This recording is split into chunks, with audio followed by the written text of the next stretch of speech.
recognize some. Come on, I need to.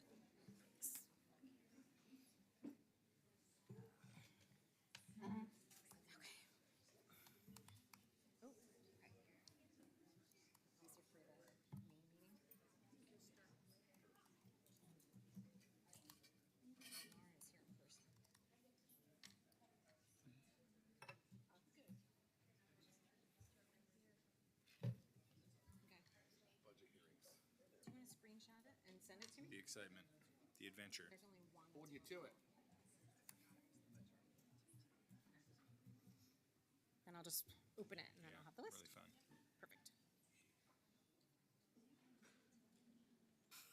All right. Senator, are you ready? You're ready? Okay. Board members, are you ready? Mm-hmm. Okay.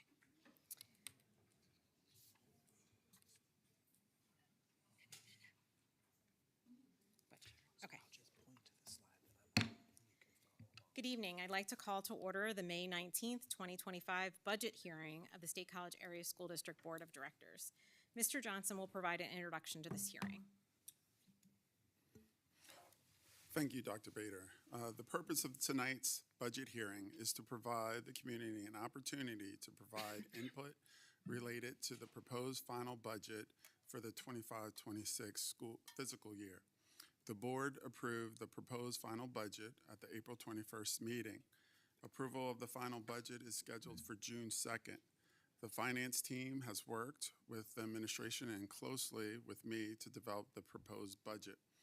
The budget is expected to provide the instructional and support programs for our students, as well as maintain operations for the upcoming school year, with an emphasis on the foreseeable future. I am pleased with the work of our entire administrative team, including those individuals providing support and assistance in developing this proposal. I believe this budget will allow the important work of student instruction through our faculty and staff while maintaining our operations. Tonight, the finance team will present the highlights of the budget proposal and answer any questions you may have, in addition to providing an opportunity for public input. Thank you, Mr. Johnson. I want to go ahead and get started. We're going to talk about the general fund budget tonight. This is where all of our operations for the operation of the school district are included. Also supports other funds such as debt service, capital, and food service. We've taken some important steps together for the budget approval process. Tonight is another step that is necessary to move towards that final budget approval. Act 1 of 2006 allows for a homestead farmstead tax relief. This in 25-26, the district will receive approximately $2.5 million, which allocates to approximately $195 per homestead of property tax relief. The Act 1 index for next year will be 4%, and that is the amount of our proposed tax increase for the 25-26 fiscal year. There is also included referendum debt, which there's details there, and I believe that most of us in the room probably already understand that. We have a slide here that summarizes our fund balance beginning, our revenues coming in, our expenses going out, and then our ending unassigned fund balance of just under $13 million, which equals 6.212%, which is below the 8% maximum allowed by the state. Proposed income tax increase, our millage for 24-25 is 50.9228. 4% added to that would be a 52.9597. On this slide, you'll see that the red line is our actual increase in tax rate. The green line is if we had increased taxes by 2% each year, and the black line, or the top line, is what the tax rate would be if we had followed the Act 1 increase each year. The impact of the real estate tax increase on the residential homeowner is an average of $147. Obviously, for the other property types, the amount varies and largely is more significant. These numbers exclude the impact of any homestead farmstead exclusion, excuse me. Supplemental tax rebate program, as we've discussed in the 25-26 budget, we have allocated an additional $15,000,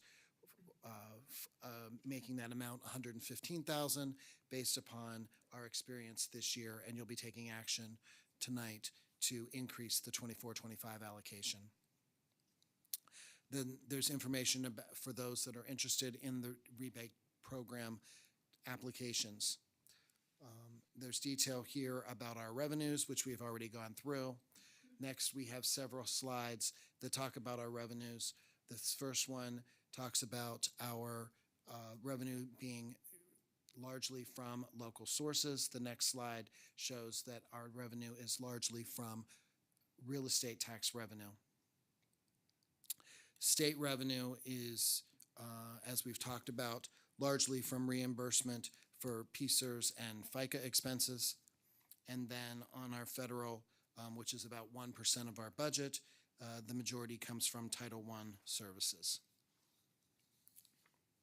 Expenses by object, which is a type of expense, the vast 74% is accounted for with salaries and benefits. And then if we look at by function, the largest portion of our expenses are instructional in nature, which would be expected. This next slide talks about our expenses by function and object, and it's, for those of us Excel geeks, it's a work of art. Then our expenses, change in our expenses goes from $205.6 million to $211.5 million, almost a $6 million increase, which is about 2.88%. We'll review real briefly that we have several teachers and support service budgeted additional positions: special eds, business education, school psychologist, student activities manager and athletics manager, clerical position for special education, and custodial department for physical plant. There are some other budgetary impacts that we have included here. PSERS is a large increase based upon the percentage of salary contribution rate mandated by the state, and that number obviously changes. The total expense changes by the amount our salaries increase as well. Fund balance, we will project in our budget to use $2.3 million of committed fund balance, and we end, as I said, with just under $13 million in our fund balance. The next two slides you've seen previously and talk about the projected decline in our unassigned and committed fund balances. And we obviously have been projecting these for several years now, and we've been working as well as been beneficial with our greater revenues and lower expenses, that we haven't seen that decline, but we continue to monitor it very closely. The state requires a budget passed by June 30. Their budget is required by June 30, but it generally does not happen. Boy, I got two laughs. Generally is a very kind way to put it. And then we have any comments from the public or the board are welcome at this time. I don't anticipate anybody. I'll start with the board. Are there any last questions? Okay. Thank you very much. So at this time, we'll open it up to public comment. If anyone is here to make a public comment regarding the budget hearing, so we will have public comment for the regular meeting coming up next, but this section is specifically regarding the budget. So if we have anyone here or online who would like to make public comment regarding the budget, please let me know by raising your hand. Okay. Last check of those in person. Okay. With no public comment, then I'd like to adjourn the State College Area School District Board of Directors budget hearing and move right into the regular meeting. So I will call to order the May 19th, 2025 regular board meeting for the State College Area School District Board of Directors. If everyone who's able could please rise and join me for the Pledge of Allegiance. I pledge allegiance to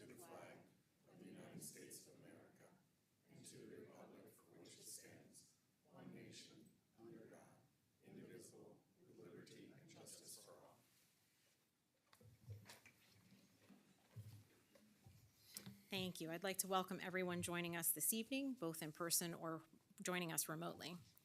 The board held an executive session on May 12th regarding personnel, and prior to this meeting regarding personnel and real estate.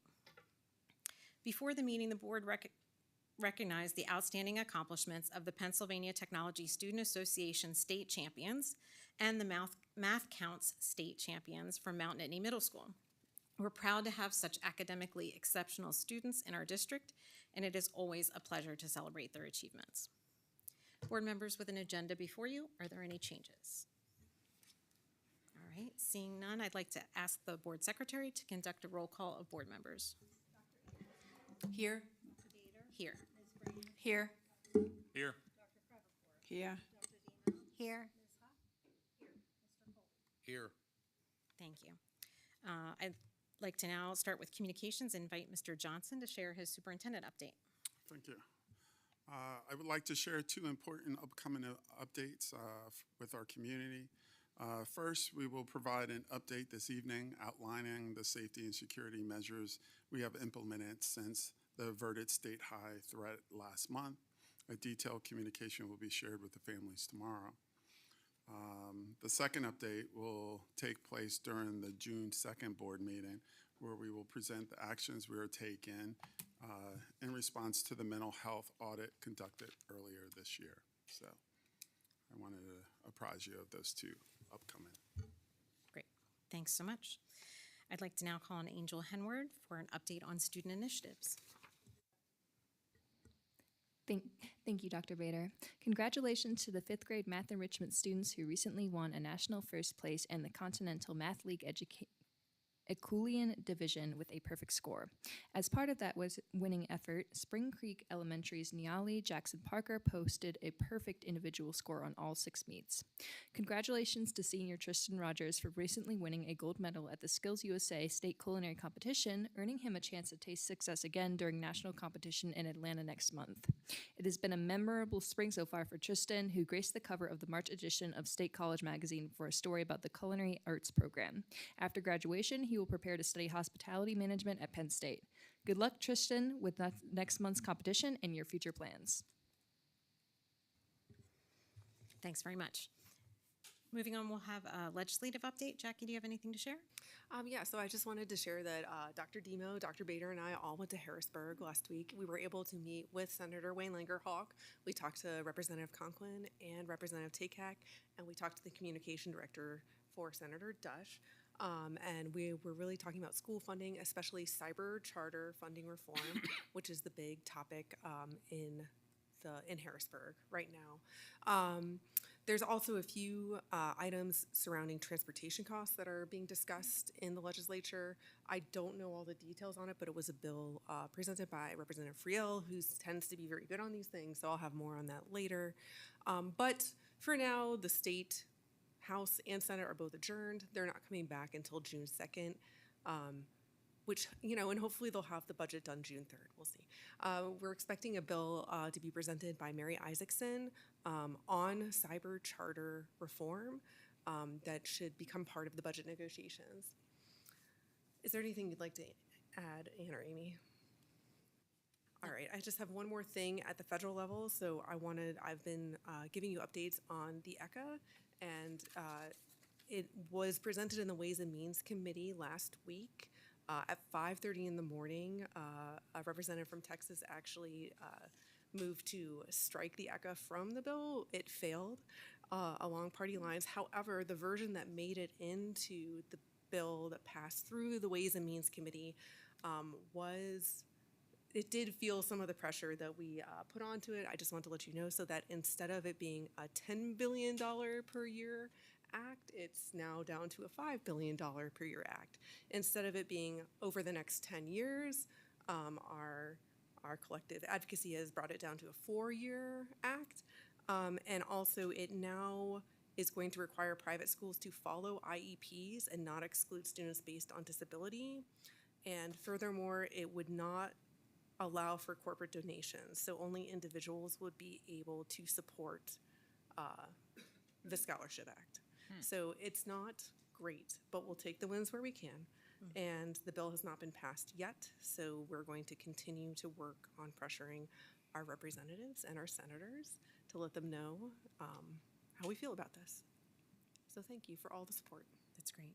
And thank you, Jackie, for the work you did organizing all the school districts within our representatives' district to make sure that he understands their feelings about it.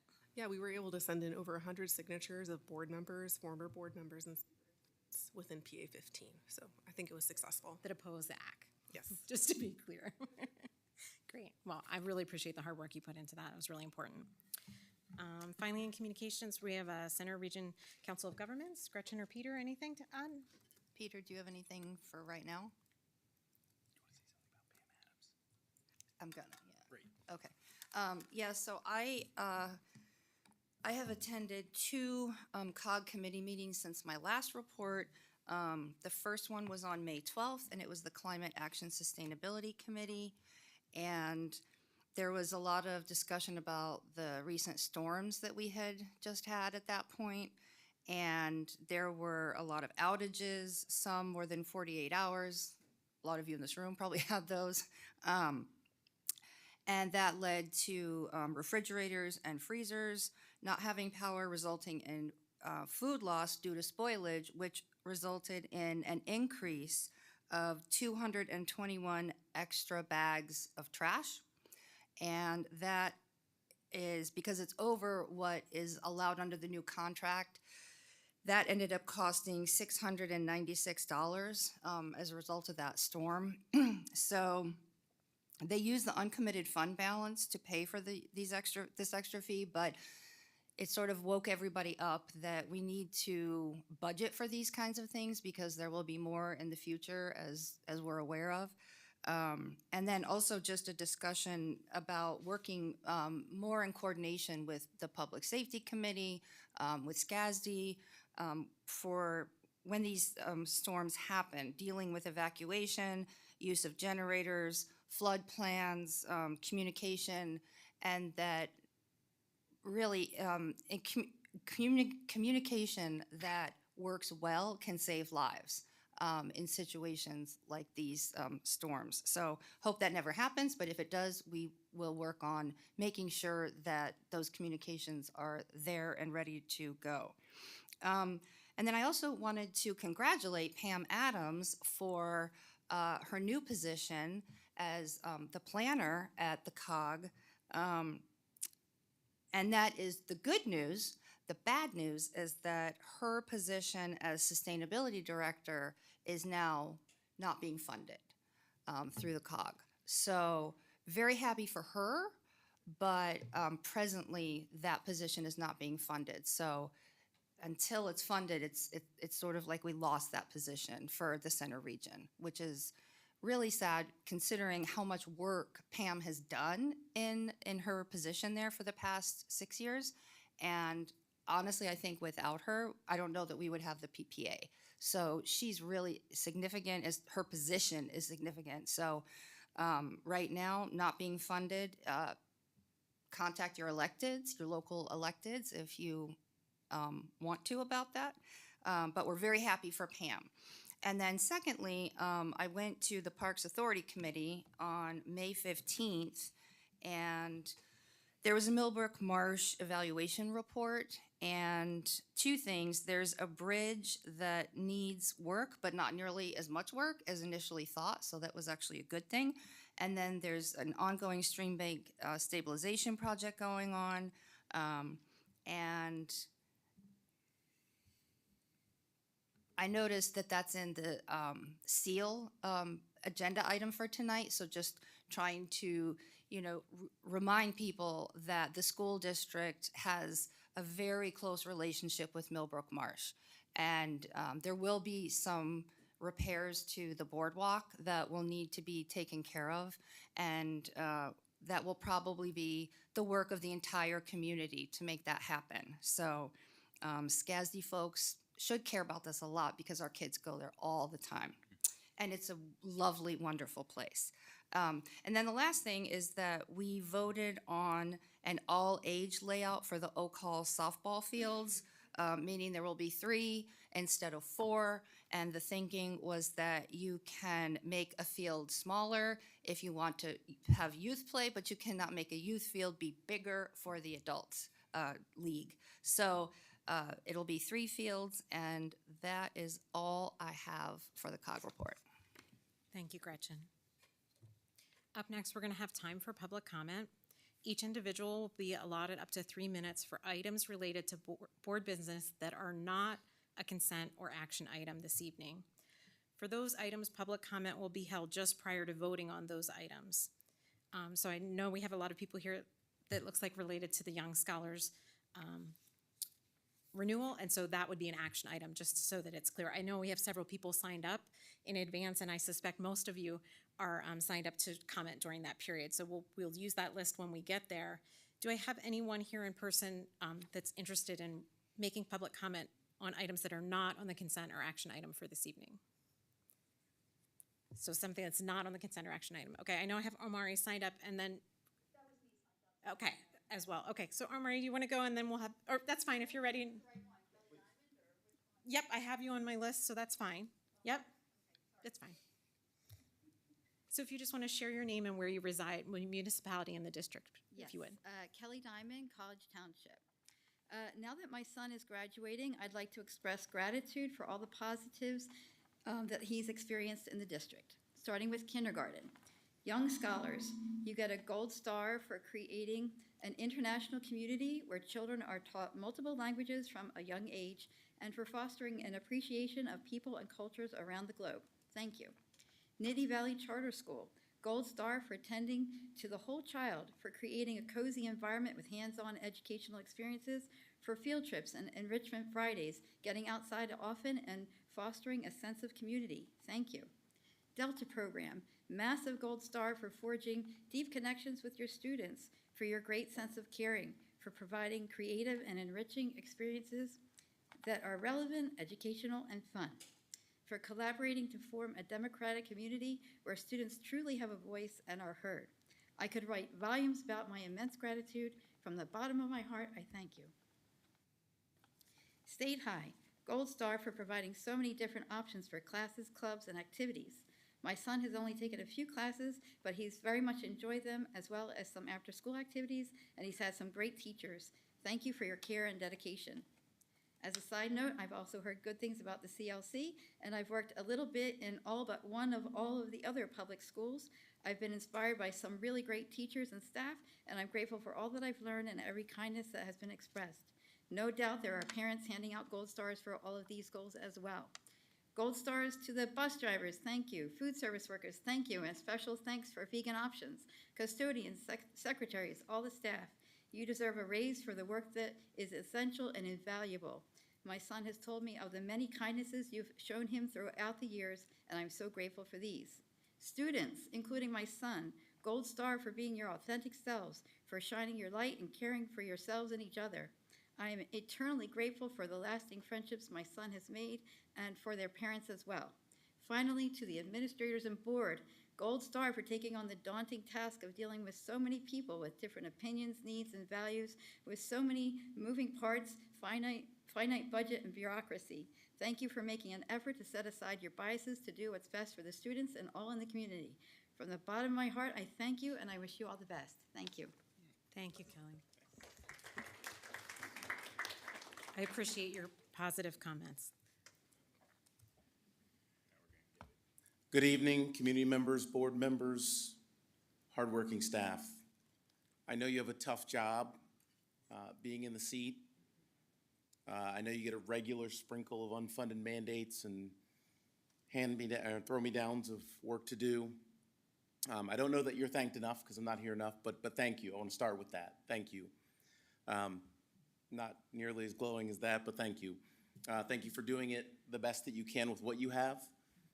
Thank you for working the most efficient way that you know how. Thank you for the days, the nights, the weekends to make our students well-rounded and ready for life. I experienced an issue with my rising 9th grade student athlete coming from a SCASD-approved charter school. It was swiftly resolved, mostly, by the athletic director Mr. Lauren Crispell and his team, as well as the administration. Another big thank you. But not without bouncing between a few staff members, each telling me about policy that existed. I have privilege that some parents may not. I was able to take a phone call in the middle of the morning, middle of the afternoon. I was able to sit in the high school and take a call and take some notes while I was working. That's a privilege that I have while I waited for a staff member to become available. So I have two requests. Number one is there's been a gap identified, and I'll let the assistant superintendent, Mr. Crispell, kind of work with you on that if there's a board-specific thing to change. But to permanently fill that gap that has been identified, where a student that was a contributor to an undefeated Park Forest Middle School soccer team was told that, not told, I was told on behalf of that student that insurance and some policies prevented him from accessing the same facilities as his peers initially. So let's fill that gap, please, for every parent after me that has the same thing. And then number two, please change the culture. And what I mean by that is when I was on the phone with some folks, I heard, your child is not a SCASD student yet.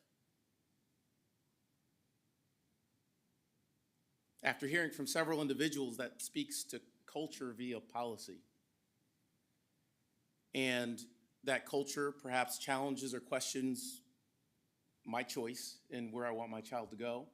It perhaps disagrees with the plethora of schools that a student can go to. And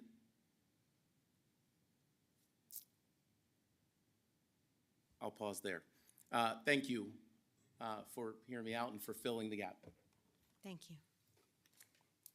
Oh, Maury, but he's gonna, yeah.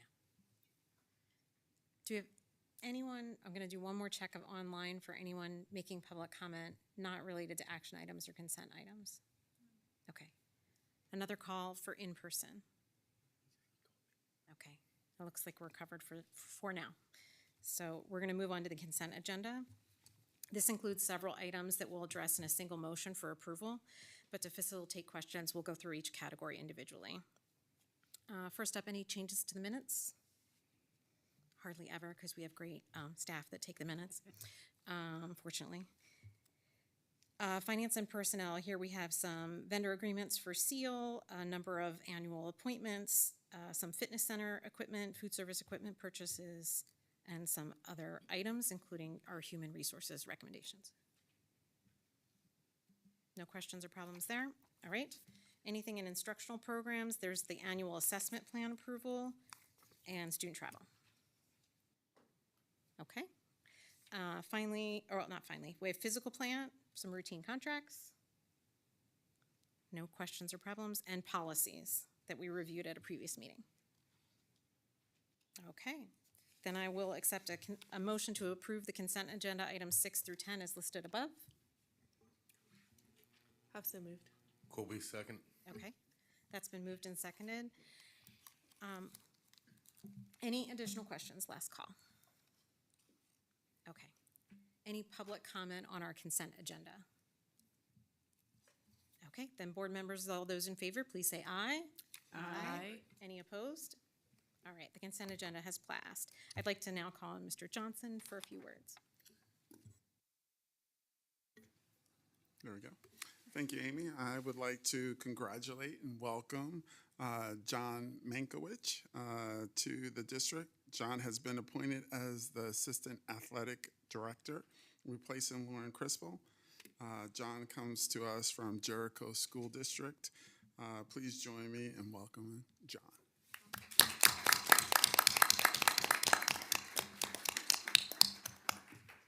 Thanks for joining us this evening. So we're going to move on to action items, and we're going to start with agenda item 11A is a motion to approve the 2024-2025 amended board resolution for supplemental property tax rebate. This is shown in attachment 11A. Anderson moved. Or Quebecois second. Okay, so that's been moved and seconded.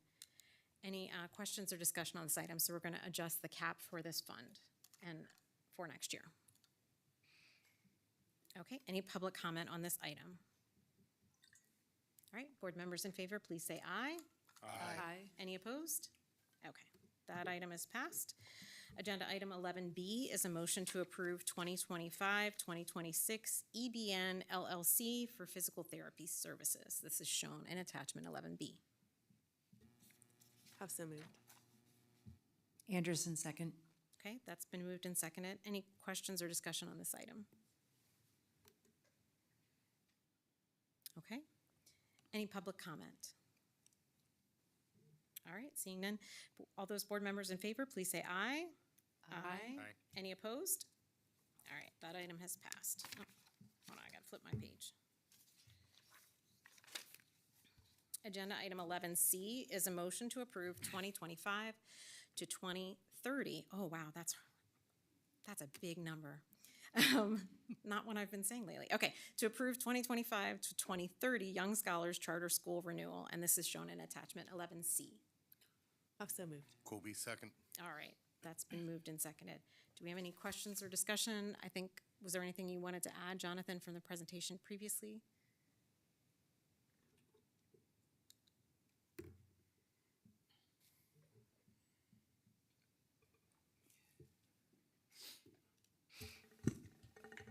I would just note as in the memo, that there's additional information that was supplied by Young Scholars since the last meeting on May 5th, and that information was added to this round.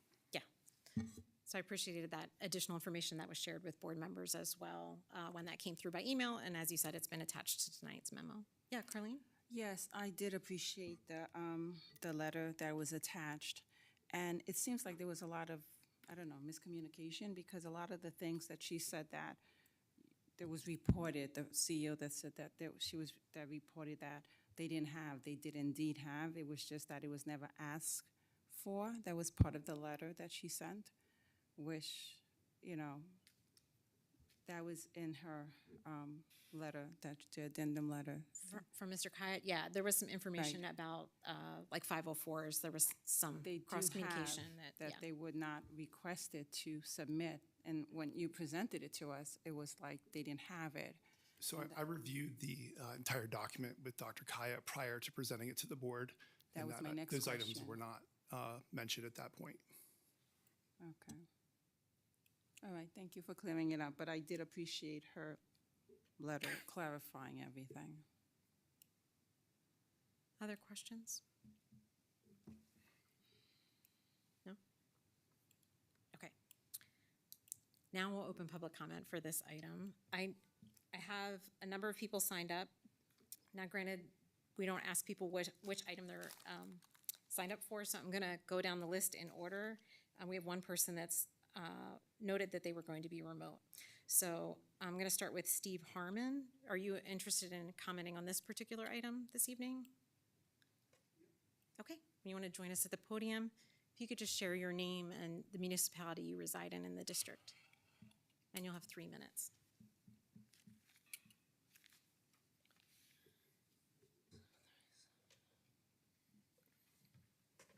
Good evening, everybody. My name is Stephen Harmon. My stepson and stepdaughter both go to Young Scholars.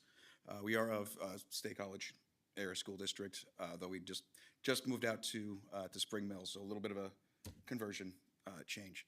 I do have to say that the difference between schools is by far the greatest gap that I've ever seen.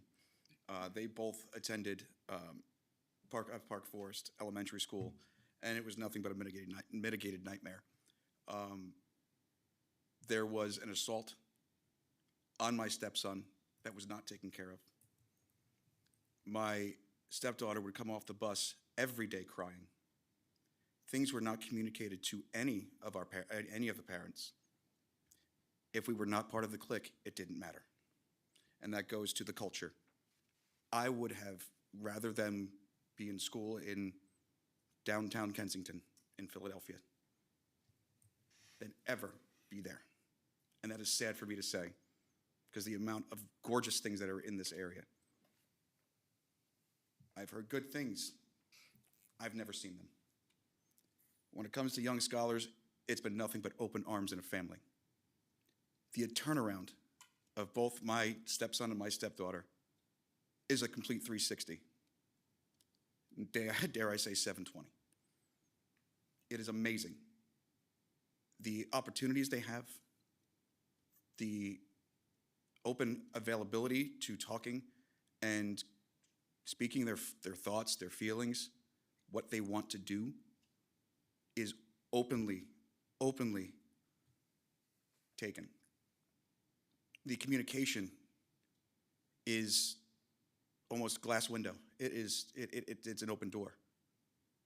So taking that away from not just my stepson and stepdaughter, but our littlest who will be going to school, and every other family that is here, I think would be a gross misjudgment on every single part that is sitting right here in this room. Thank you. Thank you. Next on my list, I have Dr. Jamie Campbell.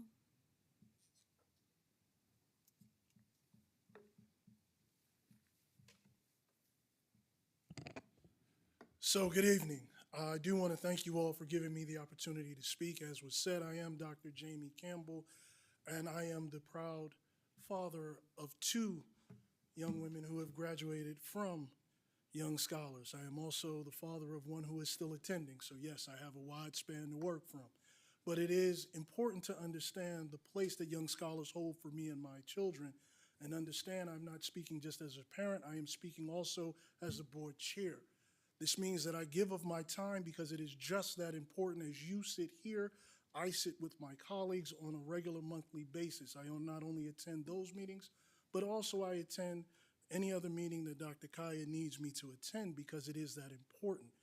This school provides not only a measurable effort in terms of their success, one is completed State High. She is now getting ready to graduate from South Hills next month. She has done well there, extremely well, because of the foundation that she has received at Young Scholars. I have now one that is in 9th grade at State High. She wants to be an engineer. She exceeds in every class, almost to the point that we are telling her to slow down. Homework for her is not a problem. It is us telling her to relax, and that is because of the foundation, the concern, the effort, and the care of those at Young Scholars. So when I speak, it is not just to say we should have a charter school. It is because this place gives them the foundation. And my youngest, she enjoys reading with a passion. We're working on the math thing. But she enjoys it to the point where even in the math where she finds it challenging, she is able to seek out tutoring. She is able to engage with not only other teachers, but other support within her own classroom. So I can't say enough how much this school means to my family. And also, with Young Scholars, we have never been asked, are we new to the community? We have never been asked, oh, are you from Philly? It was simply, are you a student? Are you a parent? It has been engaging all the way through. And I say that from my oldest to my middle, and especially with my youngest. They enjoy it, they loved it. I appreciate everything that the faculty and staff does there, and I appreciate the parents. I ask you, how many times do you hear people say they appreciate the parents that they have to work with? So, without any further ado, I will simply say thank you for this opportunity, and I encourage you to approve the charter for the 2030 year. Thank you. Thank you.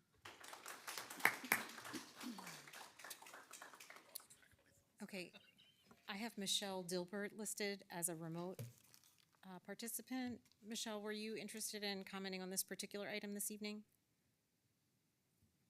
You just have to hopefully unmute yourself, and hopefully we'll be able to hear you.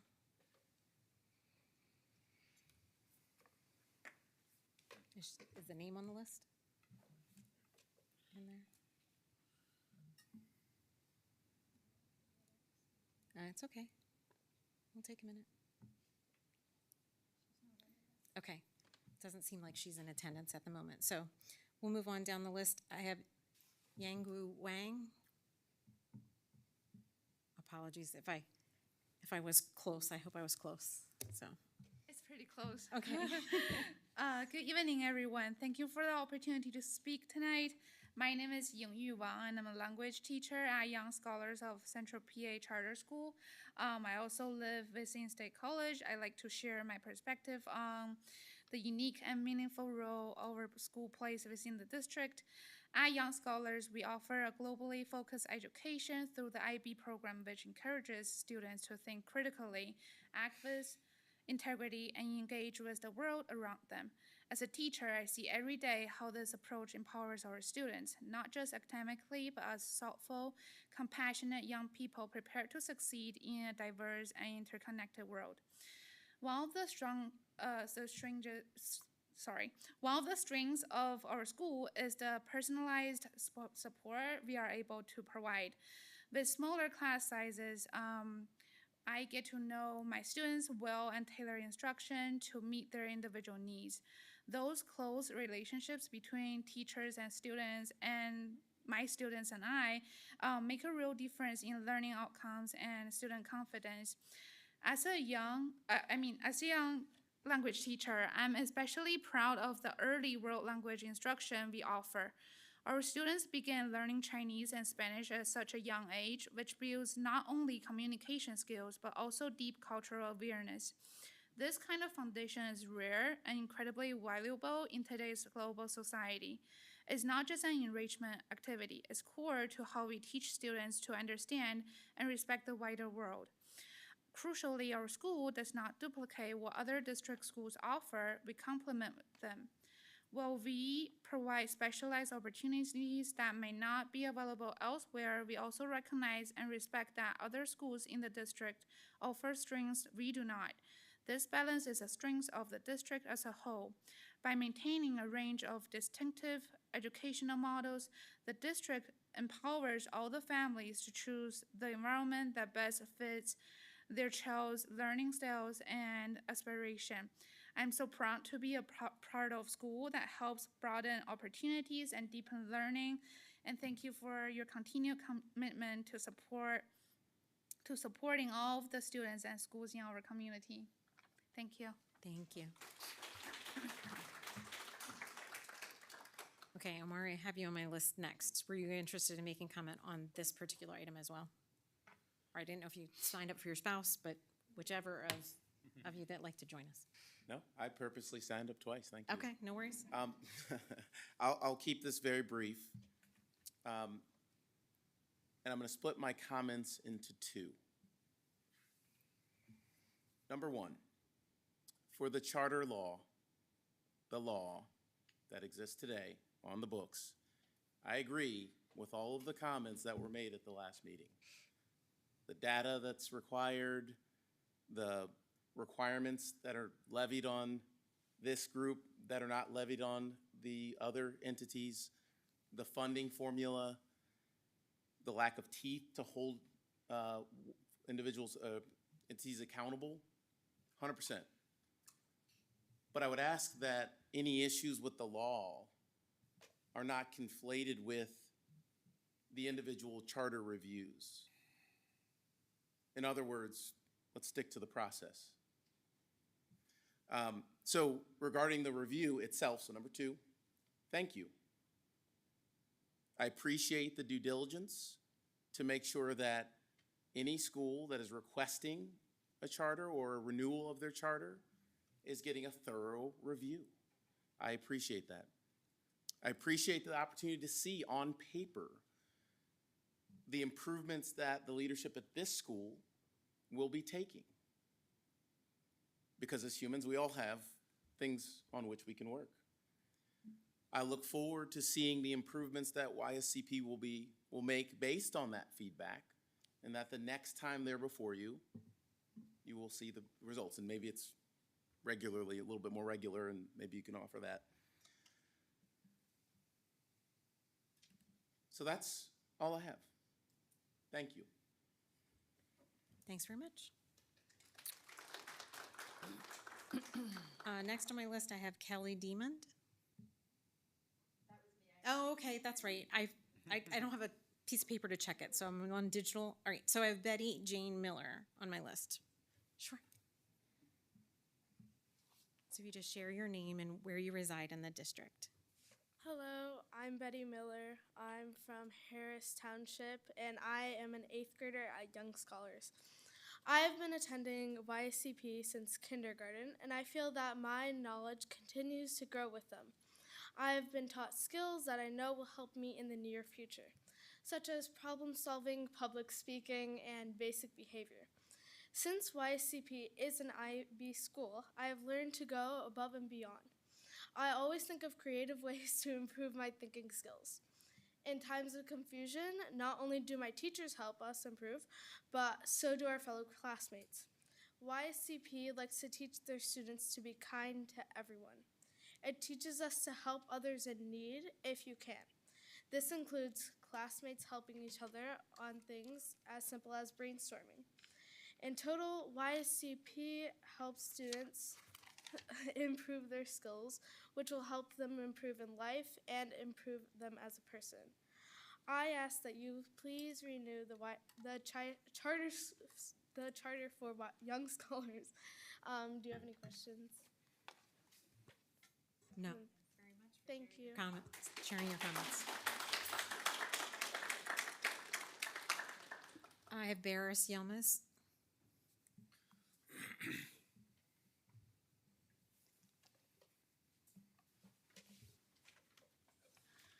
Good evening, Barris Yilmaz, Ferguson Township resident. I speak tonight as a proud YSCP employee, former YSCP parents, current SCASD parents, and resident of the district.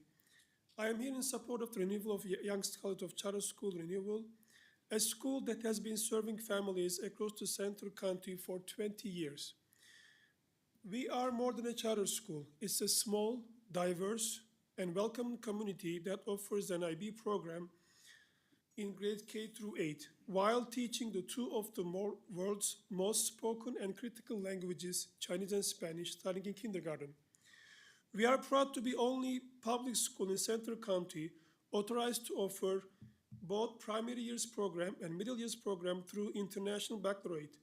The IB framework is globally recognized for its rigorous academic standards, focus on whole child, and emphasis on critical thinking, intercultural understanding, and real-world application of knowledge. It prepares students not just for tests, but for life, developing internationally minded individuals who think beyond themselves and engage meaningfully with the world around them. And our IB implementation, it's not a label. It's embedded in how we plan lessons, how we build community, and how we teach students to reflect, ask questions, and take ownership of their learning. For many families, this is a key reason they choose YSCP. Others choose YSCP for its small school environment, strong parent communication, extended day programming, world language instruction, and global perspective. It provides a unique option within the public school, public education that meets the needs of families looking for something a little different, and that choice benefits students. I want to thank you, the district team, for visiting our school and reviewing our renewal materials. To continue building transparency and trust, I invite board members to reinstate the annual visit to YSCP. Dr. Bader will remember that used to happen before pandemic. A regular visit would give you a clearer picture of the strides that we are making and help foster open dialogue around any concerns you may have. As you prepare the vote, I encourage you to feel confident in renewing the charter of the school that serves many of your own constituents, families who also live, work, and vote in this community. YSCP is a partner in public education, not a competitor, and we welcome collaboration to continue serving students as well. Thank you for your time and commitment to all students in our region. Thank you. Thank you.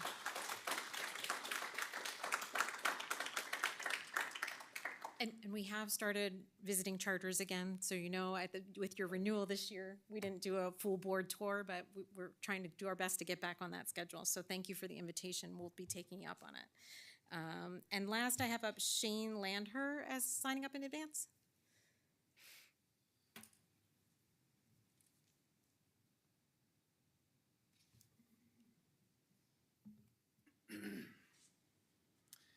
Good evening. I'm Shane Lanter. I am a resident of Patton Township, I think, not entirely sure, but somewhere over there in Park Forest. I am also a local employer. I'm the owner of Forward Path Counseling.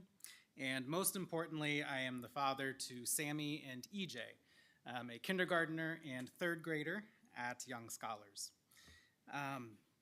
This has kind of been a intriguing evening. I guess I am rather disconnected from maybe some of the thoughts or politics or whatever around the charter schools and the school district. My perception had always been, and I think from many that I speak with, that Young Scholars is part of the larger system, larger entity of the education system here in State College. And I know I have friends that are in much larger metropolitan areas, and I brag to them about the accessibility and the resource of what Young Scholars is, for being in central PA, a rather homogeneous part of our state, having the diversity of exposure and experience that my two boys are getting. Hearing Sammy in the back seat after picking him up, counting to 20 in English, and then in Spanish, and then in Chinese. I have no idea if he's doing that one correctly or not, but he's very confident as he does it. Hearing my oldest talk about different cultural celebrations and what holiday it is in other countries this day, the experience that he is getting and the exposure that they are getting goes far beyond what I had available to me, and I am so thankful and so glad for it. As an employer, Young Scholars being part of the educational opportunities in this area is attractive to recruiting and also retaining employees. I have had numerous employees, when they started with me, they were unsure, right? They were recently graduated, not sure if they would stay, if they would leave. They've put down roots, they've started families. And the opportunities in education is a big part of that. And I know Young Scholars is also a part of that. I believe that Young Scholars provides an opportunity both academically, for my boys to grow academically and in character.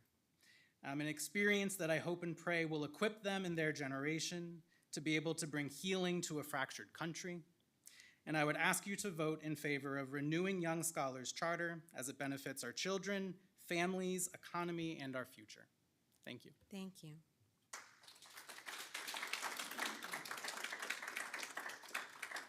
That's okay. So I fibbed. We do have one more person that signed up online. Carrie Irving. She's in person. She here this evening? Okay. Come on up.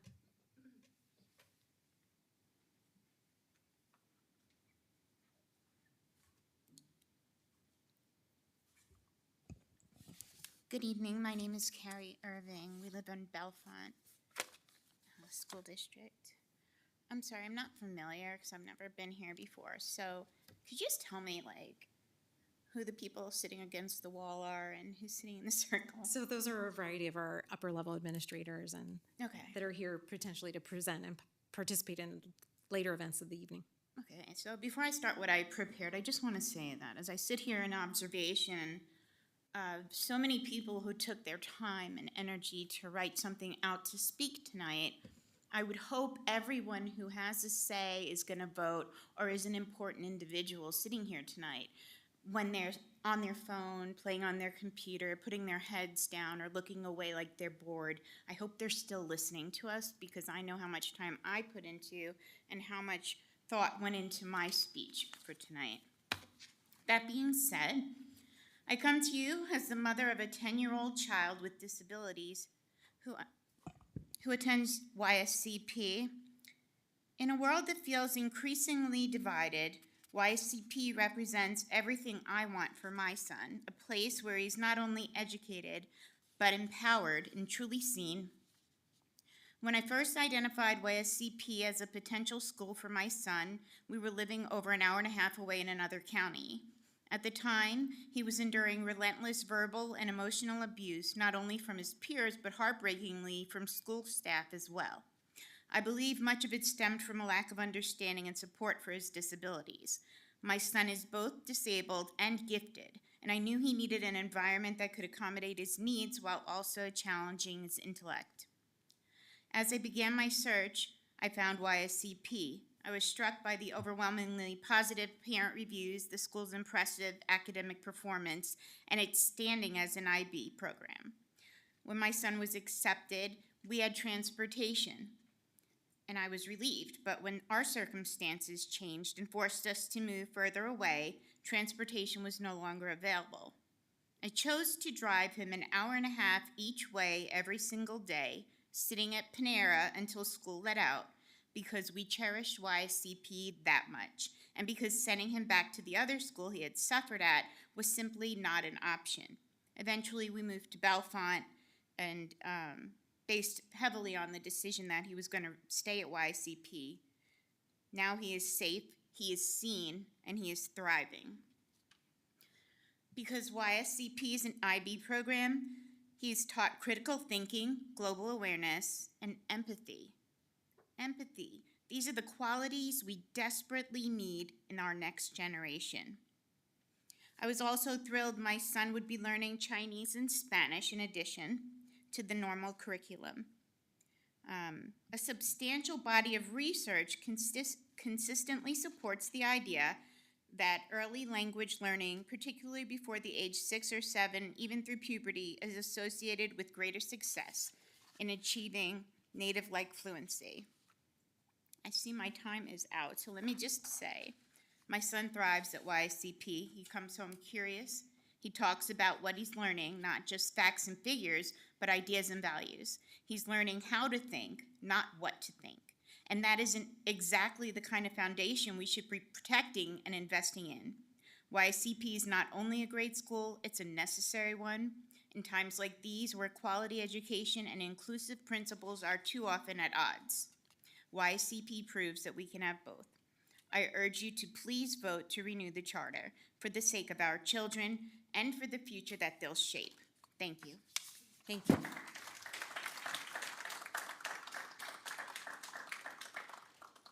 So that completes our previous sign-up lists. There's certainly still the opportunity for spontaneous comment. That's not restricted. So I'm going to start off with anyone online that did not sign up but would like to make a comment on this action item. If you could raise your hand, we can unmute you. It's a long list. Do you scroll? Or do they pop up to the top? Okay. All right. So it looks like no one online. Is there anyone else here in person? Yes. Well. Okay. Well, okay. So we have one person at the podium already, but we'll go right next to remote. There was somebody who raised their hand. Go ahead. Good evening, everyone. My name is Devant Kaya. I'm the CEO of Young Scholars, and I'm a resident of Petton Township. First, I want to thank State College School District Administration and Board for the energy, time, and professionalism you have invested in our renewal process. We are fully aware that this is not your favorite duty to fulfill. Reviewing charter documentation is a time-consuming duty that you undertake with care, and we deeply appreciate it. As you know, broader concerns about PA charter school law, cyber charter school funding, tuition rates, special education funding formulas, political stands on choice often arise when charter schools are being discussed, but none of those policy-level discussions are relevant to our renewal. Our school is not a cyber school. We have consistently operated with transparency and fiscal responsibility. This year, we are celebrating our 20th year. We have graduated over 277 students, many of whom are thriving in universities and careers across the country and across the globe. We are proud to be a part of this community. Our families are residents, we pay taxes, and we vote in State College Board elections. We are a public school, and we are simply asking to preserve our public school choice. We are also proud to be one of the rare charter schools in the country where staff are unionized. Only 11% of charter schools nationwide are represented by a union, and we are one of them through PSEA. YSCP is highly accountable. We undergo annual financial audits, submit PIMS reports, comply with all federal and state program monitorings, including Title I, ESSER, special education, homelessness, and our nutrition program. Our board and administrators submit ethics and financial interest disclosures, and we follow sunshine law requirements. Importantly, we are a school of choice. Families can choose to enroll or withdraw. That's the most direct, powerful form of accountability any school can have. Some elements of our school were noted as different from the district in the review. That's by design. Charter schools were created to be innovative and flexible, not identical to the school districts. YSCP is one of only 6 schools in this state that offers both IB primary years program and IB middle years program. We are also a uniquely diverse school with students and staff from 80 different countries over the years. We are proud part of SCASD community. We believe in strong public education, and we thank you for considering our renewal. Thank you.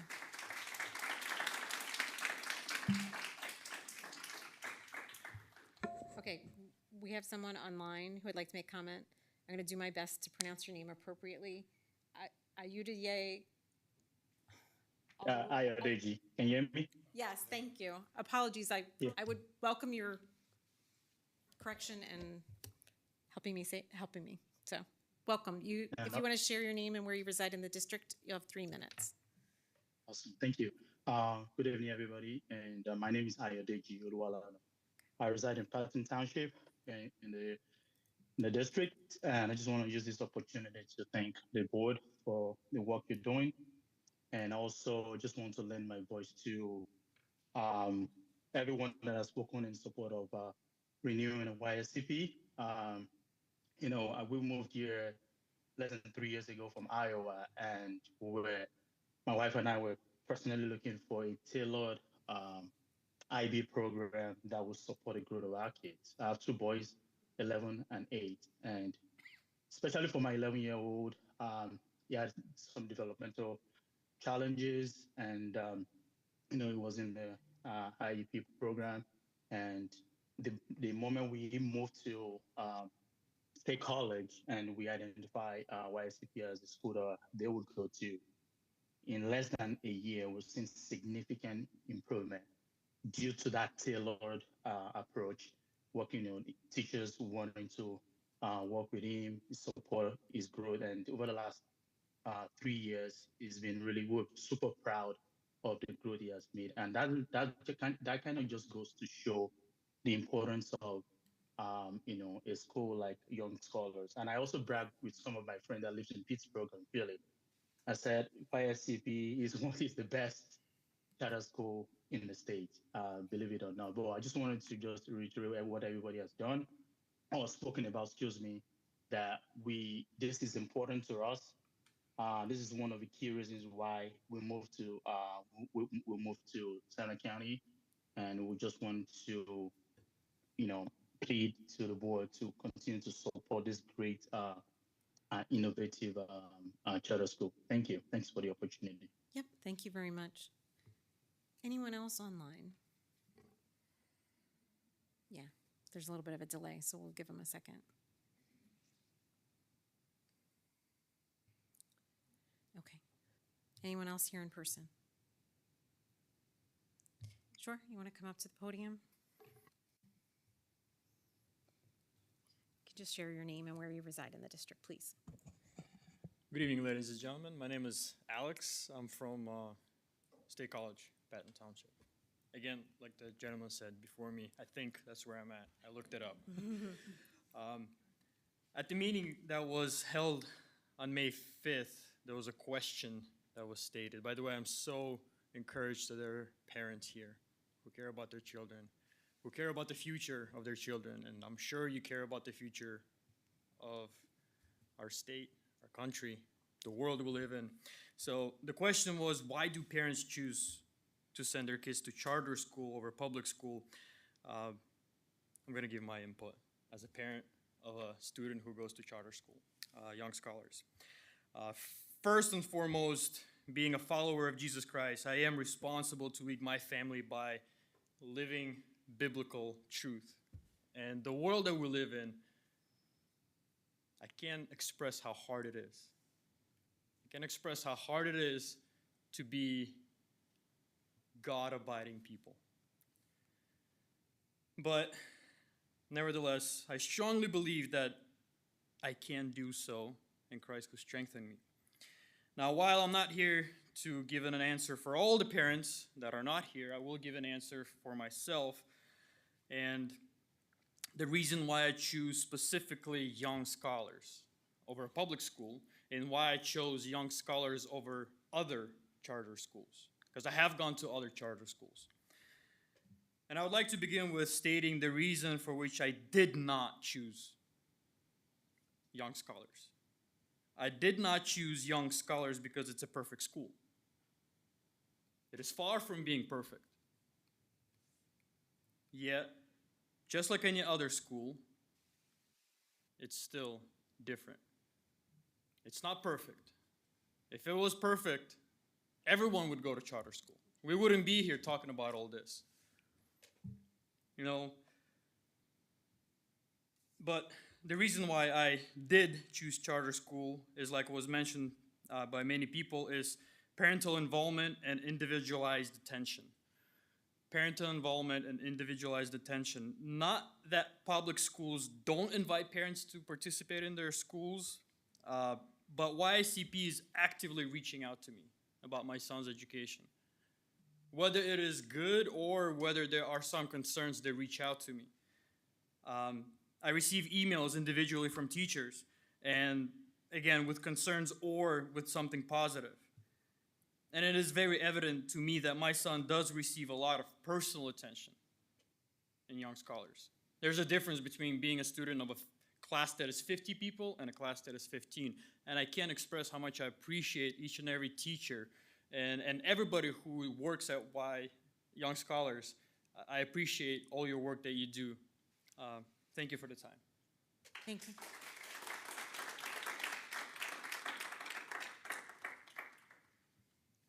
There's somebody online? Oh, I saw two hands. Yeah, if you would like to join us at the podium.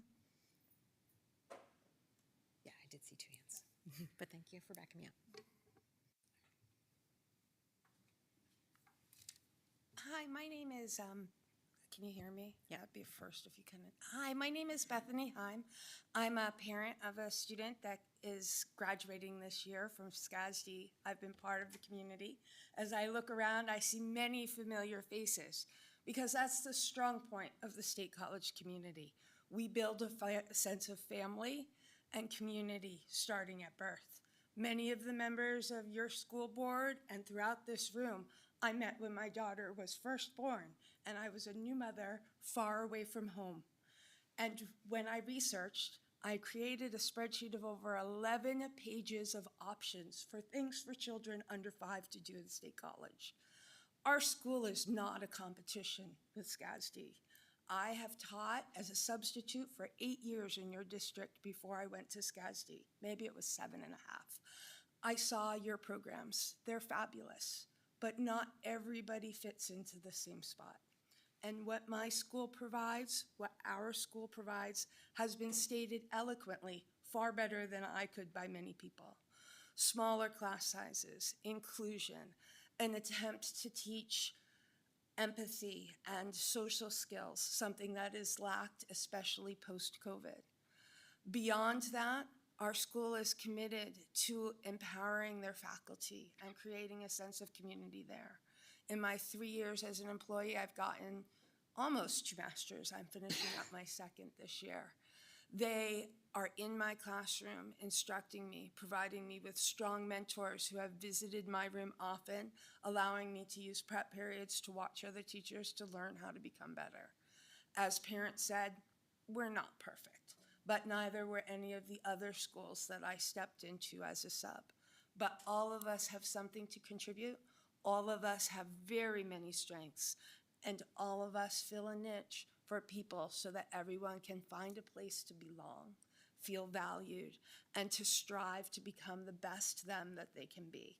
So please tonight, as you sit and you decide the fate of my school and the over 200 students that go there, remember that they are individuals who have tried and then chosen a different avenue because perhaps they didn't fit in the spots that were provided. And it's important that we reach everyone and not just mainstream. Thank you.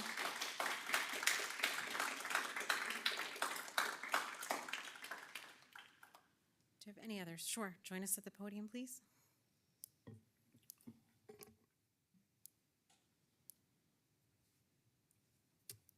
you could just share your name and where you reside in the district. Good evening, everyone.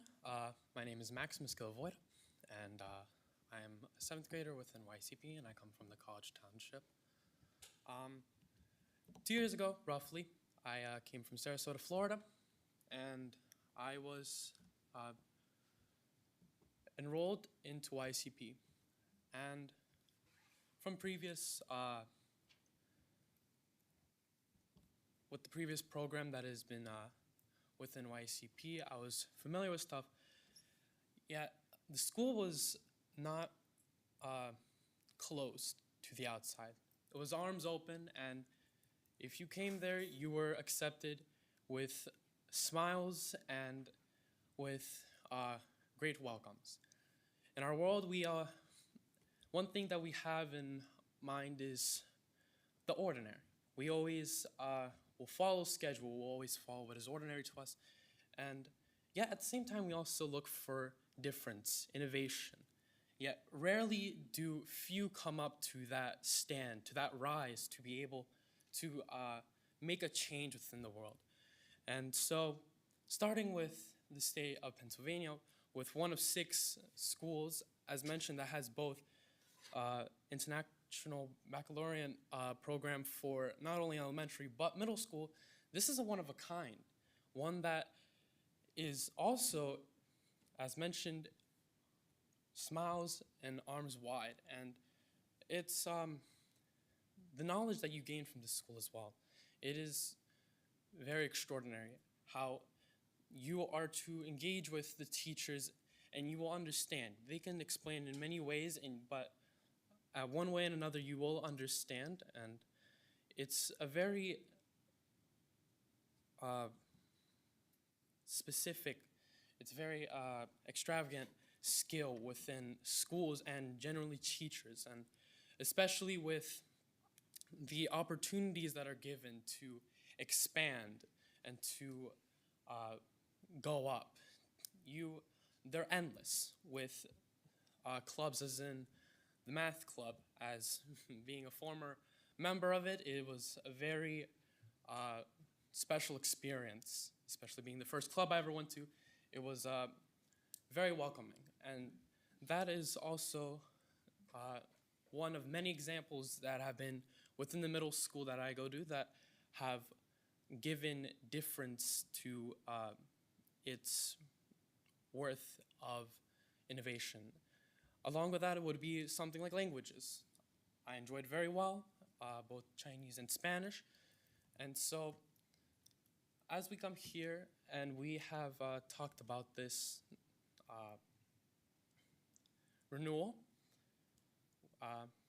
I plead that we be able to renew for the 2025 to 2030 plan for funding YCP Middle School.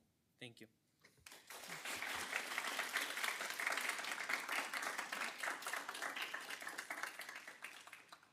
Any others? Okay. Oh, sorry. Dan? So I just want to make a few quick comments, and I'm going to steal a little bit what Omari said earlier, where he was talking about he had the privilege to be able to take the phone calls during the day.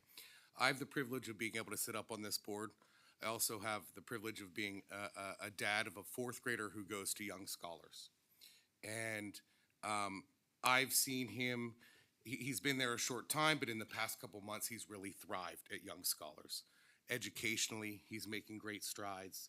He's made new friends and just really enjoys his time and just comes home every day with a smile on his face. So using my privilege of being up here on this board, I'm just gonna say I'm excited to vote yes on this tonight, and I encourage the board to take that into consideration. Thank you.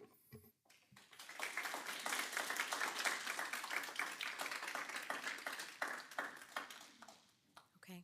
Any others? right, I think that's going to wrap up public comment then.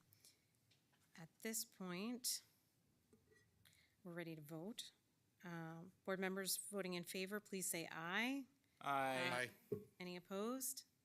All right, that item is passed.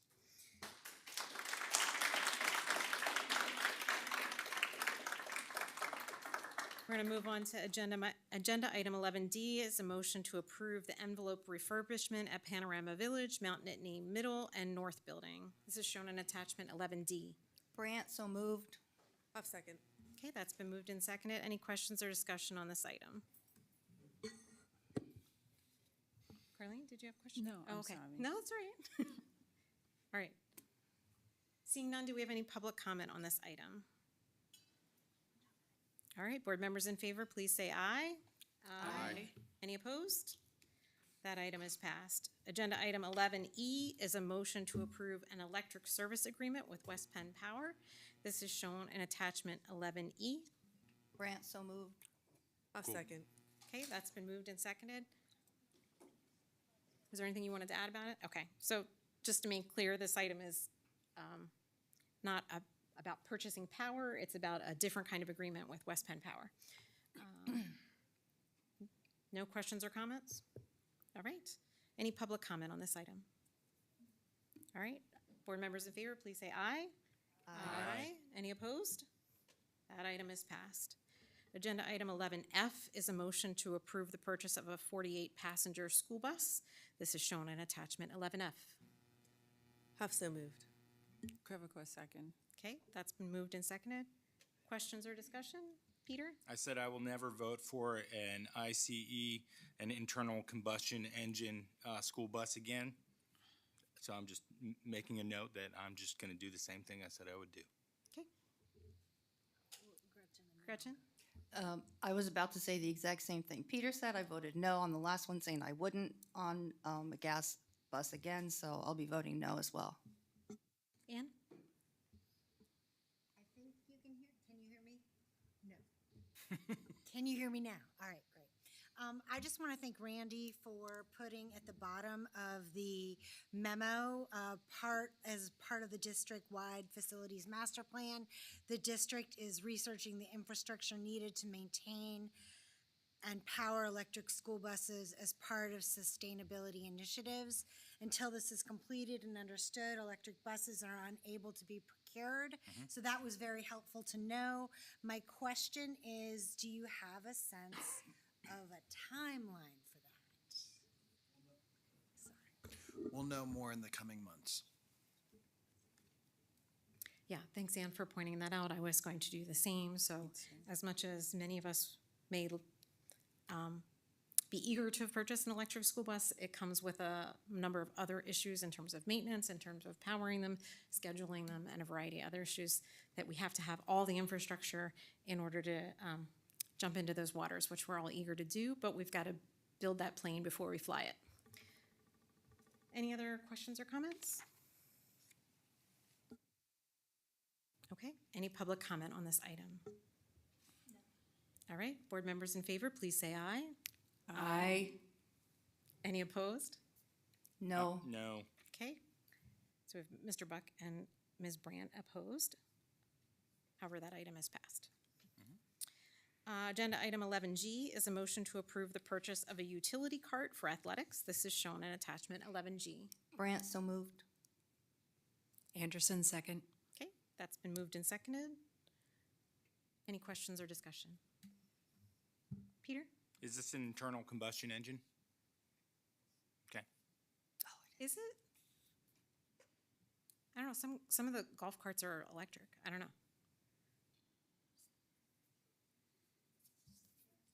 Oh, okay. Sorry. I was hopeful. Other questions? Okay, any public comment on this item? All right, board members in favor, please say aye. Aye. Any opposed? No. No. Okay. That item is passed. Agenda item 11H is a motion to approve a professional service agreement with Accordion Education Solutions LLC. This is shown in attachment 11H. May I have a motion? Huff so moved. Crevacor, second. Okay, that's been moved and seconded. Questions or discussions on this item? It's a contract for support. Okay. Any public comment? All right, board members in favor, please say aye. Aye. Any opposed? That item is passed. Agenda item 11I is a motion to approve a 2024-2025 agreement. There's no attachment for this particular agenda item. Colby, so moved. Trevor Quest, second. Okay, that's been moved and seconded. Any questions? Any public comment on this item? Board members in favor, please say aye. Aye. Aye. Any opposed? That item is passed. That concludes our action items for this evening. We're going to move on to information reports. I'd like to call on Tanya Black, Aaron Moon, and Alex Croswell to provide an update on the district's equity initiatives. Thank you for your patience this evening. It's good to have you join us.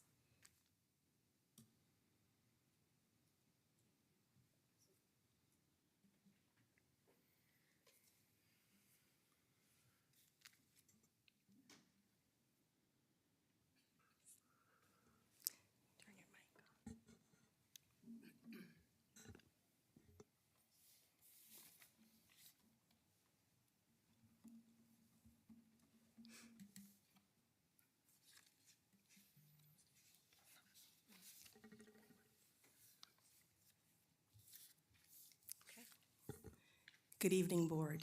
That was a little loud. I'm going to back up a little bit. Thank you. Last time I was too quiet, so I'm determined to be louder tonight. So thank you for having us. I'd like to start by saying thank you for supporting the work that we do as an equity department. We appreciate all that you do to support us.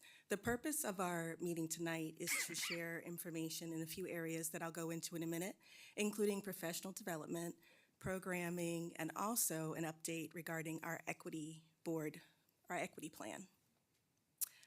Other items will be addressed during our June 2nd, I believe is the next meeting, when we have our equity audit from Dr. Frankenberg. And those would include things like specific information on attendance, demographics, special services, advanced courses. So this evening is just a brief update of programming, professional development, and our equity plan. Our presenters, the three of us. Our purpose as a department is basically to ensure the well-being and success of every student, and last year I also added employees through personal connection, professional development, consultation, all rooted in equity, inclusion, and belonging. I just shared our purpose this evening would be 4 parts: programming, professional development, and update, and we'll also share future plans for 25-26. We'll begin with equity initiatives and programming. Some of our programming highlights, and again, this does not encompass every single action that we took this year, but rather some highlights. I'm looking at Angel, who was a part of a lot of our pieces that we did through Delta in the high school. Hi, Angel. We continued our affinity groups in particular for our Black AAPI and LGBTQ+ students. We also continued learning sessions with our adult equity ambassadors from all of our schools who were invited. Aaron led our students on post-secondary visits and trips to colleges. Our Roots of Life programming continued, and we also participated in and led restorative circles and cultural language discussions. One of our highlights every year, enjoyed by students, community members, and parents, is our Lift Every Voice celebration of culture through song, spoken word, and dance. And one of our sophomores, who was actually an international student, she's a sophomore, right, Erin? Who was very shy and hesitant to be involved in school activities, shared with us during a qualitative kind of informational data gathering session that this really helped her connect and showed many of the students that they had things in common. I was very pleased that when we had our Sunday community performance, many students who came on Friday came back, and some brought their families with them as well to celebrate and support our students. In addition, additional highlights in the area of reaching out to families, we continue to offer one-on-one consultation and support. We've refired up our equity collaboration and connection groups, which was formerly called our work groups. And we had a fall family fun festival, in addition to listening circles for peaceful pathways, particularly in the fall following the election results when some of our community members felt divided. One of our most proud highlights for the year was our recent March 24th Multicultural Children's Festival. We boosted our attendance from this year to last by 67%, over 2,000 participants and attendees. And community connections. We continue to be involved with racial healing and dignity days. Angel, you attended those with us this year with the campus and community group. I attend the borough LGBTQ council meetings, and we continue to participate in a new initiative started last year, a town and gown collaboration. Professional development-wise, we led several initiatives this year, several sessions, I should say. One on cultural competence that was district-wide, another that Aaron read that we talked with you about during the last board meeting, Speak Up SCASD. We did cultivating a sense of community and fostering belonging. In addition, we talked about education and equity as the foundation of our intervention programs. Immigration information was shared with our equity ambassadors, and we engaged with those who hadn't formally received professional development in the area of equity before, secretaries, transportation, and food services. And Alex, you were a huge part of that. One of our major highlights was our MLK Day, where our theme was Unity Through Collaboration and Connection. Our overall ratings were 95% excellent, good combined. And then just a quote from one of our anonymous survey takers, because we wanted to collect data this year, both on how people experienced our sessions, but also through qualitative connections and interviews. What are you planning to do? How are you planning to use this in your classrooms? Next, we're going to talk about the 3 goals within the equity plan. Number 1 being culture, number 2 being identities, not predetermining success, and number 3 being recruitment, I made up a new word, retention and hiring. That brings me to Aaron. Could I ask a question? Yes. In between? Sure. Yeah, I was curious when you talk about the college visit. Could you tell me more about that? Like, did the kids choose the colleges? Did you have something particularly in mind, what they wanted to learn? How were the kids chosen? Was it part of a school trip? Just could you clarify some more about this college Absolutely. visit? Can everyone hear me? Excellent, excellent. So the idea behind the college visit was to expose a lot of the sophomore and juniors to college and collegiate opportunities.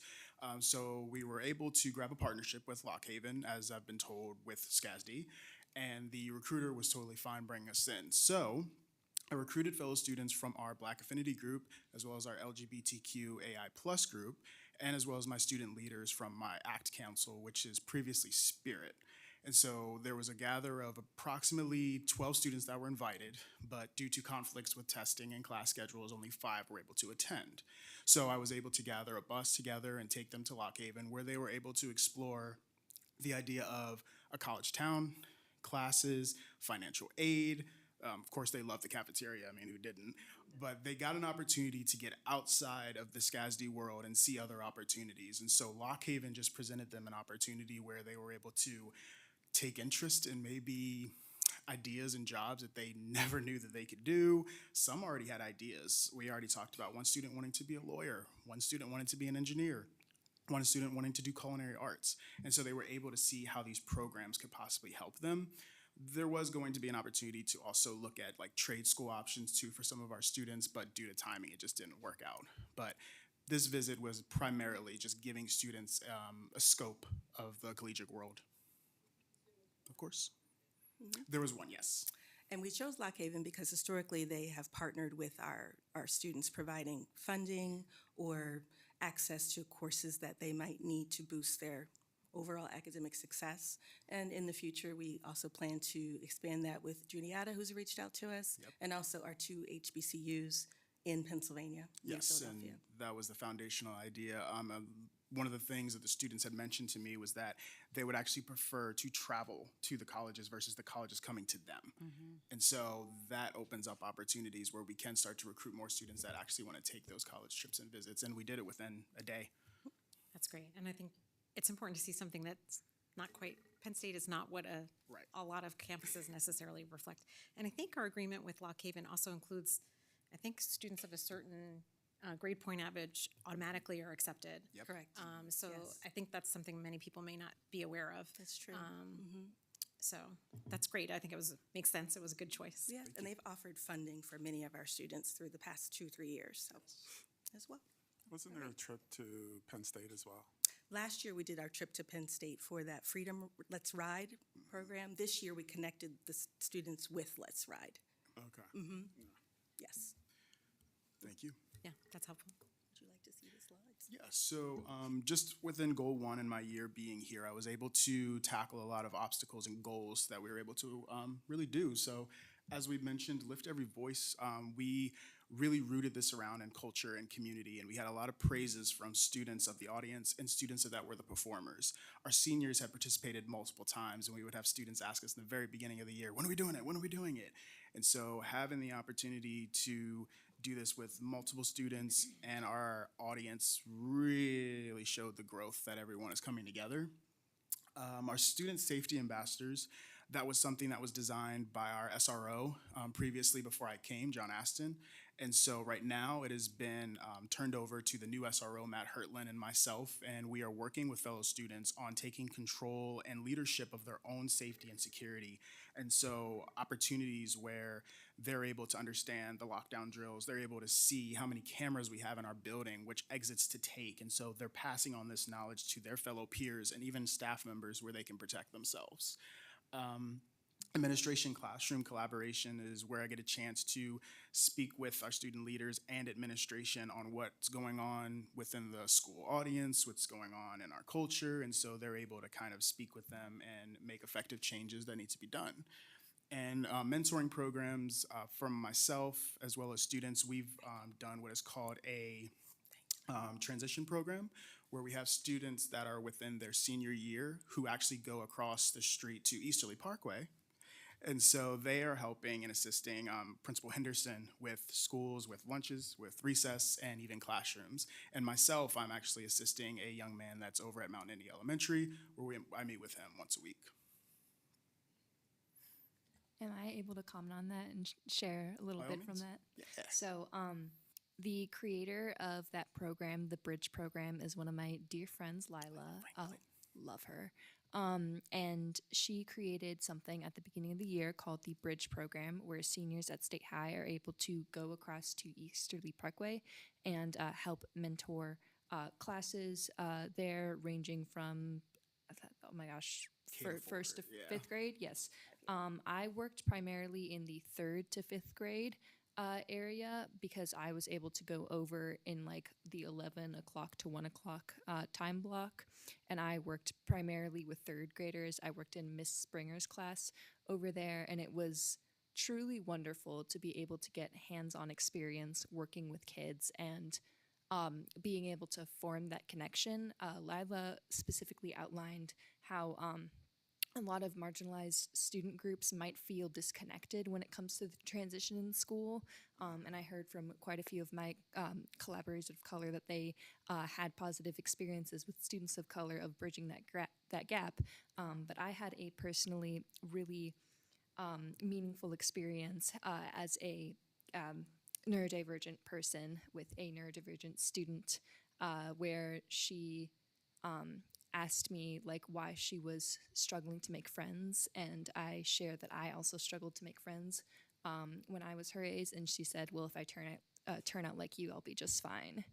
A 3rd grader, and it's just so wonderful to establish that connection, and all the work Lila has done has gone absolutely not unnoticed. She's so wonderful. It's true. Thank you. Yeah. Your comment kind of raises one question for me. I wondered if there's ever affinity groups about neurodiversity, and that is something you can just address later. But I am interested, and your comment kind of teed me up perfectly.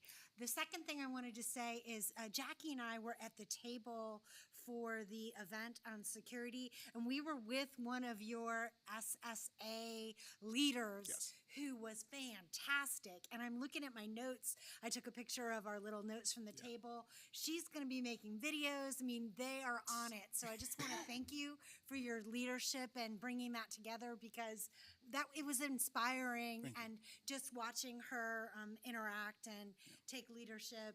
It was really, it's doing wonderful. So thank you so much for that. I appreciate that, and thank you. I can answer the initiative about neurodiversity. I've resided on the ACT Council for a couple years now, and I'm a coordinator and head of the No Place for Hate Club over at Delta. And was it last year? Yes, last year, Ms. Black was actually able to attend a equity panel that I put together, where we took 5 different members of Penn State professors, Delta alumni, State College Borough residents, and teachers from across the district, including my own mother, and put them on a board to talk about their experiences being physically and mentally disabled. And I had quite a lot of students come up to me afterwards and say that they saw themselves perfectly represented and that it meant so much to them. Additionally, last year I worked with the State High Diversity and Inclusion Club for April, which is Autism Awareness Month, and we made the initiative to switch from using the color blue, which is continually correlated with Autism Speaks, which is a harmful company to the autistic movement, and we switched it over to red and yellow, which is the more appropriate and modern colors to associate. That's great. Thank you. And I was just taking notes and writing down ideas, so. Just to continue off of the initiations that we've done. So as mentioned, we do have a Black Affinity group and an LGBTQAI plus group as well at the high school. We also have the Black Affinity group at the middle school as well. We transformed our Spirit Council into an ACT Council, which the students had come up and collaborated the name themselves. A little bit of help from AI too, I mean, who hasn't? But they also utilized advocating, collaborating, and transforming as they're using actionable movements with administration. And so they're working right now with administration and trying to figure out a positive affirmation project. They were thinking of positive words within the bathroom or possibly the steps of the high school. As they're walking up, they're seeing these things. Collaboration and support was welcome this year. I modified my schedule enough where I could attend each school each day of the week. And so I find myself at Park Forest on Mondays, the high school on Tuesdays, Wright on Wednesdays in the half day, and then back to the high school. Then I go to Mount Nittany on Thursday, and then I reside at Delta in the half day and Friday, back to the high school. As you can see, it's a big transition, but having the boots on the ground allows the staff members to have an extra body, whether that's lunch duty, recess duty. They thought they were gonna get me with recess duty, they haven't yet. There's also assisting with the secretaries as well in case they need front desk help. So I've been able to utilize myself in different capacities rather just sitting around. Monthly cultural appreciation and celebration, we're able to accomplish by getting slides during Black History Month to display on the screens at the high school. And we kind of wanted to think outside the box. And so the affinity group thought of unsung heroes. So typically individuals and history makers that were never really publicized. We were able to look up that research and do slides on that. We're also doing the same thing for AAPI Month, which is also doing a cover on some of our shout outs for staff members. And then last, of course, is our middle school international group, which was brought to me by the counselors at Park Forest on initiating what they called an ESL counseling group, which was comprised of 10 students who were international, and we were able to kind of just sit and do character strong lessons. It then transitioned to Mount Nittany about a month ago, where they were talking about wanting to do something similar, and Alex and I actually just got a chance to do the first group a couple of weeks ago, and we did a tower where they could write down things that they knew about each other, stuff they had in common on index cards, and make a tallest tower structure. My group didn't win, sad to say, but it's okay. Mine did. Okay. We didn't need to say that, but the point is, they were able to have a little bit of fun with it, and so it got them in there, and I would say Mount Nittany was 54 students in that group.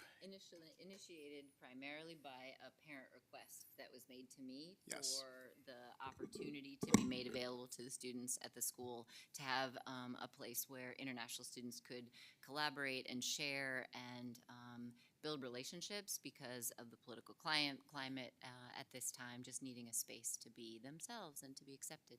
So it was lots of fun. Very much. And again, I won. My group won. Congratulations. Thank you. Alex, goal 2. All right. So to ensure students' identities will not predetermine their success in schools.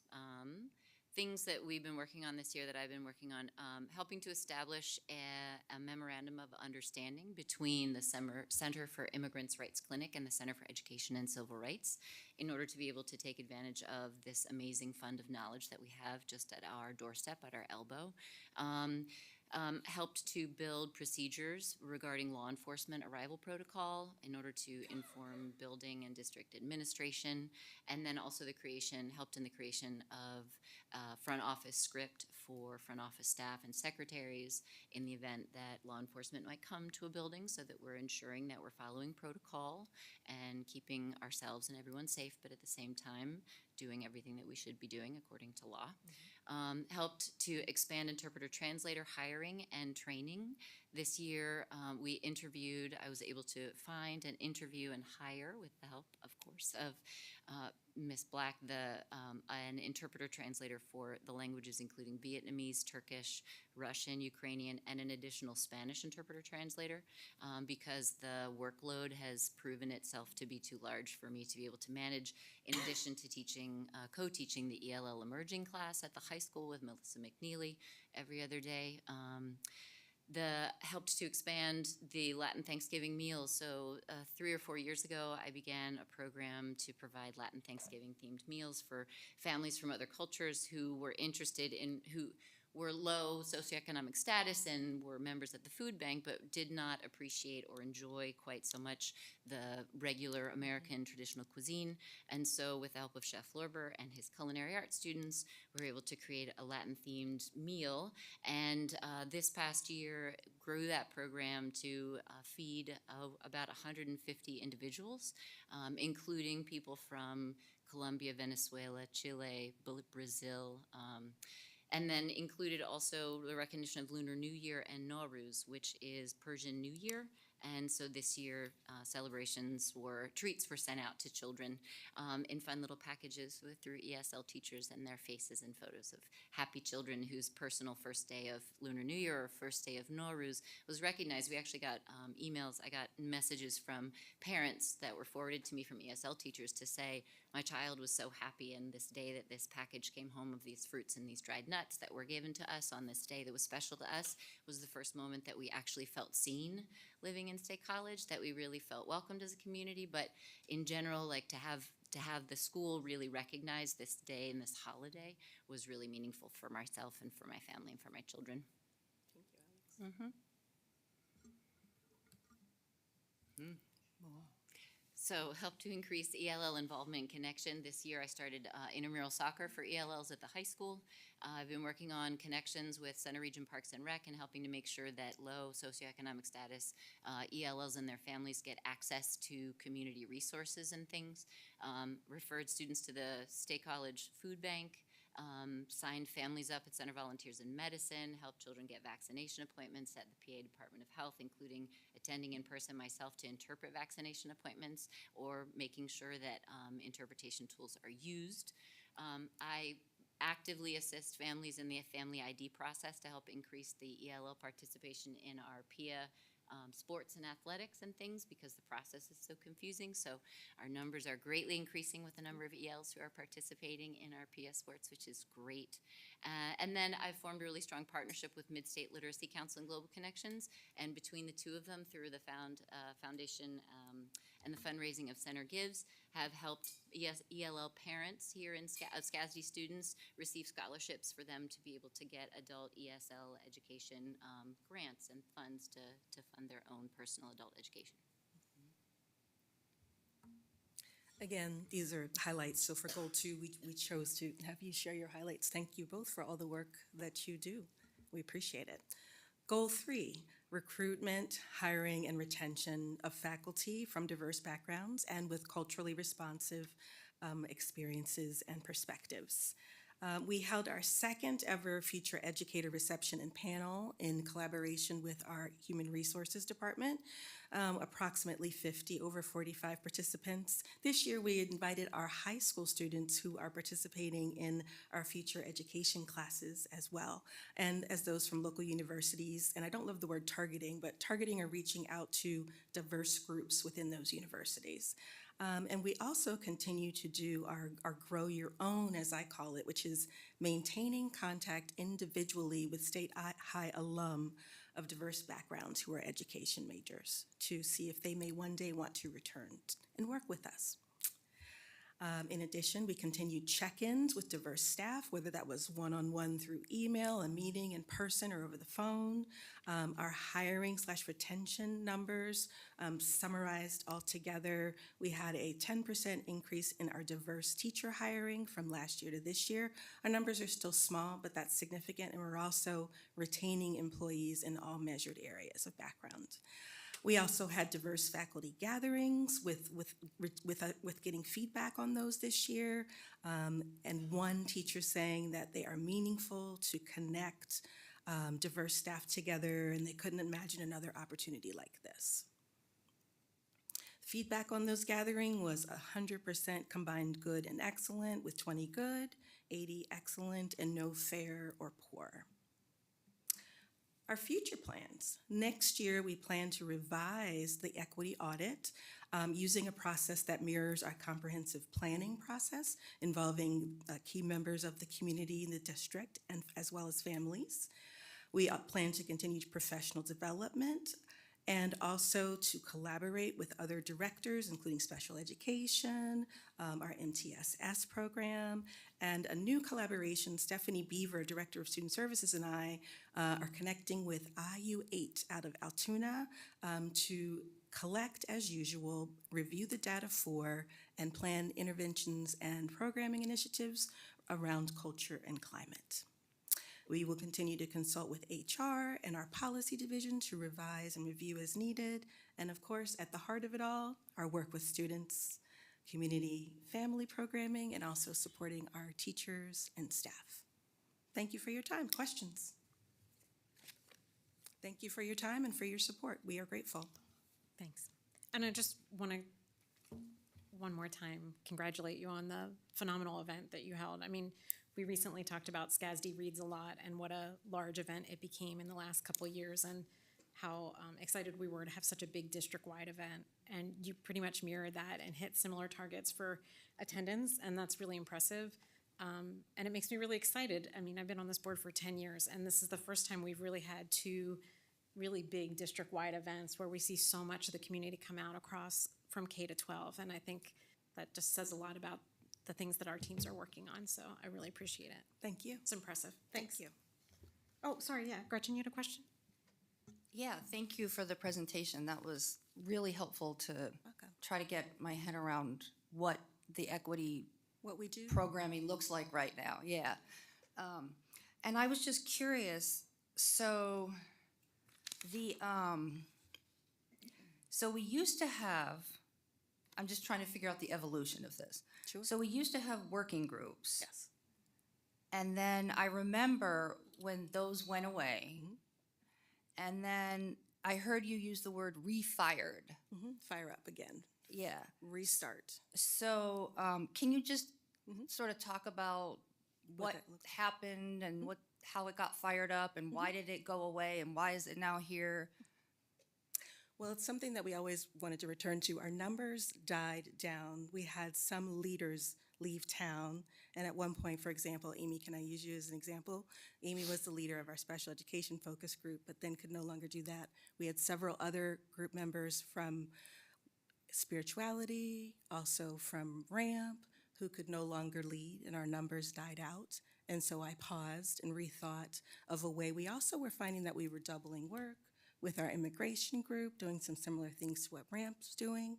So now I took some time, rethought, retooled, thought about having, instead of individual work groups, a whole group approach with subcommittees under the new name, and we will have our first meeting this Thursday.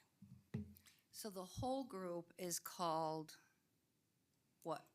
It's called our equity not our equity council, but I just lost my thought, our equity collaboration and connection group. Equity, collaboration, and Connection group. connection group, Mhm. okay? Because Mhm. people ask me this stuff, and Yeah. so it's embarrassing to say, I don't know. Well, and you can Okay. always send them my way because we wouldn't want you to have to answer things that, Well, you there's know. something basic like that I should Yeah. be able to answer when somebody comes up to me at Wegmans, you know, Sure. that's all. Sure. And then, so that's helpful. Okay, so Mhm. then there's that group, Yes. and then you said there's subcommittees. Mhm. So, what were the working groups before that we got rid of, and what are the new ones? Mhm. We didn't get rid of any. We had a science, we had immigration, we had RAMP, we had spirituality. I think I hit all of them. LGBTQ and disabilities. Got them all, 6. So we will continue to split and work on initiatives that support individual groups. But there was a request from parents and to do more togetherness. There was also kind of redoing of the same thing. Oh, I didn't know you were doing that. I didn't know you were doing that. And feeling siloed when I did some interviewing and questioning. So we decided to do more work together moving forward. So do the subcommittees not meet then? It's just the big group that meets? We're starting with the big group, and then we'll roll out from there and see how that's the group wants to break into subgroups. So are the subcommittees formed yet? We're starting with the large group, and then we're going to see. So they're not the- formed yet? Well, they're not formed yet because it's, the idea, the vision is for it to be a whole group that breaks apart during those meetings times for something that someone wants to participate in. So instead of joining a sub-work group, everyone's a part of the whole group. We're getting together and meeting, and I want them to have voice and input as to what that would look like, so people don't end up feeling siloed and doubling again. So I want to do that with them. So instead of the subcommittees or the working groups meeting, but they never met all together, and now they're going to do both. They're going to meet together and they're going to meet as their subcommittees. Is that the difference? I think sometimes before me, they met individually too, but there was, and Alex, you can speak to this too. There was a lot of individual meeting more than connecting together. I swear, okay. My experience previously was that the work groups, I felt like what I needed at the time that I was in the groups was I needed more administrators and people in power above me to participate in the group that I was in. I know that at the beginning of the work groups, there were a lot of administrators, there were school board members, there were students from the high school, there were like people from all of these different parties and all these different pots of people who participated in work groups. And so when I joined, it was at the middle to the end of the work groups as the transitions were happening with administration. And I found that there were lots of things that I wanted to do that members of my group wanted to do that we couldn't accomplish because we didn't have enough participation above me in order to make actual change happen and to actually accomplish tasks. So I am definitely in support of the idea that each of the work groups, however they kind of pan themselves out, I will say one thing that we need is we do need administrators to participate. We need school board members to participate so that when community members who are really passionate about a particular subject want to come and donate their time, they feel like when they've participated in the conversation that they can then make action happen. I'm not sure how that will look in the future, but that was one reason why I think coming together at certain points, however that's going to look as we move forward, Ms. Black is aware of that. I'm all for having more sort of upper level participation come back or be initiated again. I'm not sure. Yeah, so I know, I'm going to add a little bit of historical context, and then I'll go to Ann and Peter. So when we opened up, made the decision to hire an equity director, that was when we created a steering committee. So that's what we called it, the Equity Steering Committee. And it met together in a large group of many different subcategories of interest as a large group for quite a while. And then it became unwieldy, right? As it became known to the community, more people wanted to be involved, and so broke into these smaller groups. But I think very much to what Alex said, I mean, in the disability group, we actually did have, a number of administrators initially engaged in, but the challenge became what was the task? And I think what I witnessed as a board member is that there were some groups that had very clear actionable things that they wanted to work on that were actually like policy related. Like, so our gender expansive policy was something that that work group was very engaged in and working on and had a purpose. Whereas other groups sometimes struggle to know what their purpose was. Were we trying to create support within that category from between the school district and families? Were we trying to affect policy change without being part of that scaffolded interactive piece? You know, it was challenging to know what they could direct at and who had power to make what change. And so I think I'm very supportive of restarting with this kind of central focus, because I think to your point, Tanya, there was redundancy that didn't need to be there. And I think similar to what the board does, you know, we can create ad hoc committees when something comes up. So as your group talks about a particular issue, then whatever categories of people or their interests are, they can kind of work together potentially when they're aligned or not. And I think that is really important to have that flexibility to kind of have that central group again. Hopefully it doesn't get unwieldy, and then, That's what you know, we're being shooting able for. to pull into different pieces. Yes, that's what we're shooting for, and parents ask for more connection time together as well. It's really great that we can learn, right, from what we did before and why they fizzled out, and then proceed, from and there. that's okay, because great work was done, and people just kind of, the same people were doing the things and got a little tired. Yeah, I mean, so- that's why I use the word evolution. I was Yes. like, what is this evolutionary path? Evolution. And I was also wondering if you could just tell us, what are the liaisons and the ambassadors, and what's the difference? These are our liaisons. That's their just those two. Bilingual liaison and equity liaison. Okay. And we have equity ambassadors, which are teachers who volunteer at every level to learn about equity, to support initiatives, to lead professional development, and join us several times throughout the year for meetings and professional development sessions. Got it. Thanks. Okay, Anne. I was actually on as a parent well before I was on the school board on the. Oh, you're Anne. Nah, I know. Her light is broken, Is it so, on? so it's not. Yeah. Thank you. You guys are so patient. So I was, as a parent, on two of the groups, and it was hard because there's often intersectionality in the groups. And so I forgot what it was called. It's the one ran by Cynthia Young. Race and marginalized Yeah. populations. Thank you. Sure. And then the disability one, and there was often intersections. So the ability for us to meet as a group, I think is going to make it so much easier for parents who have to make a choice between, oh, do I want to go to one or another? And to have you all as the liaisons and then teachers as ambassadors also creates that connection. So as not a board member, but as a former parent who is really invested in this, I really appreciate this. I think it's going to make a lot of sense for parents. So just thank you. Thank you. I paused. I did some thinking. I did some asking of what people might want, and we're going to collaboratively build it from there. Yes. And then somebody Peter else. and then Dan. Yeah, thank you. I guess that partly I want to note, you know, there were change is hard. Change to the way that the working groups had been structured, and then they changed, went away.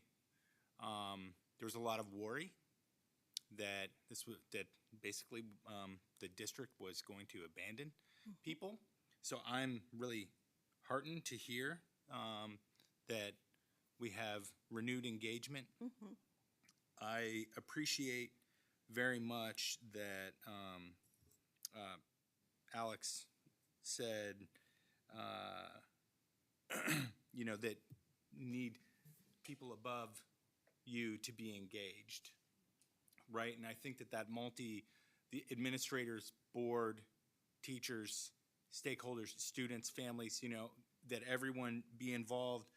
And it sounds like not the big structure, but the primary structure that can become a subcommittee.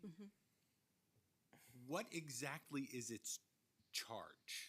We're going to work on that together. Okay. Because parents need input, students need input.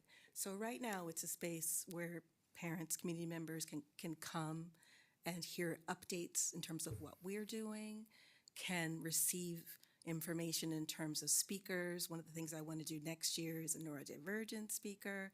And also people have requested to participate in activities such as supporting our spring Multicultural Children's Festival. So the feedback that I had from parents is that they wanted to connect, they wanted to be able to hear information from us and other speakers, and that they also wanted to be able to be active in what we are doing and support us. And I added on another one to that of hearing their voice in terms of, is there a need that you have to make us better? Another one is also to be able to have a group where we can discuss any upcoming ideas that we might need feedback on, such as, being able to reach out to one of our spirituality members about a holiday question or something. So we're going in with those pieces, and also not, this is what it's going to look like, do as I say. We're going to gather together to ask, are there any visions or purposes that those of us who are attending want to be sure that we add to our purpose? As one of 9, I would really like this group to have some pretty direct feedback to us. I mean, obviously in the current political environment where you have a lot of fear, right? We have disruption to services, et cetera, et cetera. You all are not on every board agenda, right? And we have people with different needs who are currently stressed more than certainly is fair or just or sane. And so, I even as the thing just gets going, I hope that they feel empowered to come, speak to us and other administrators as well. I'm not an administrator, so I should maybe be a little bit careful, but, I think that we really need to say very clearly that we are here for people who need us. And I think having you with us will do that, and I'm adding that to my notes. Yeah, Thank you. Yeah. Yeah, so I just want to dig into the professional development sessions a little bit. How often are those evaluated, and do you refresh and add things each and every year, or what does that look like? Every year, we add things. Every one is evaluated in terms of feedback from the attendees. And we, this year, focused a lot on belonging and bias, and made sure that we also expanded to include those who wouldn't necessarily have attended before, so that our MLK Day was all district, with financial support for that as needed from Randy, and also making sure, like, for example, bus drivers who were extremely impressive with their questions. How do I de-escalate a situation when I'm driving? What can I allow students to say to each other? And so we, paraeducators as well. So we expanded from our offerings to include more of our staff in addition to our faculty. So I would guess, I'm just looking at the MLK Day here, January 20, 2025. So 95% evaluated as excellent, good. So that leaves 5% that rated in another category, right? So out of that 95%, I'm just trying to understand the process of how you'll pick what the theme or what might be needed for next year if you're basing it on previous feedback, right? If a lot of people really liked it this year, then how will you determine what you talk about next year? And along with that, how do you determine what they learned in that professional development day on MLK Day is actually being implemented out in the classroom? Yes, and that's an area where we are looking to grow and refine practices as well. This year we did feedback through just a simple, chart that everyone completed, but also we did qualitative feedback through interviews with staff members. How I pick something for each year, at the beginning of June, or middle of June actually, we start the next year's activities off with our Student Equity Summer Institute. And we receive input from students, from our ACT Council members, from teachers, and also from the pulse of what we know that we are battling or wanting to accomplish. Rooted in our strategic plan, comprehensive plan as well, as far as what we need to do. So a lot of that was bias before and creating a sense of belonging. And this year, I'm leaning towards something that is going to sound very simple, but it's a reminder and connected to discipline and everything else that we do. And that is something, I'm cooking up an idea around something with kindness and connection to bring people together when people are feeling a bit fractured. So a lot of our data gathering at this point is qualitative because the work lends itself towards qualitative, experiential, kind of lived experience phenomenology data. I mean, I would love to see some of the professional development potentially dig into like some more cultural sensitivity, district-wide, right? From transportation to food service to secretaries to paraprofessionals, everyone across the board, right?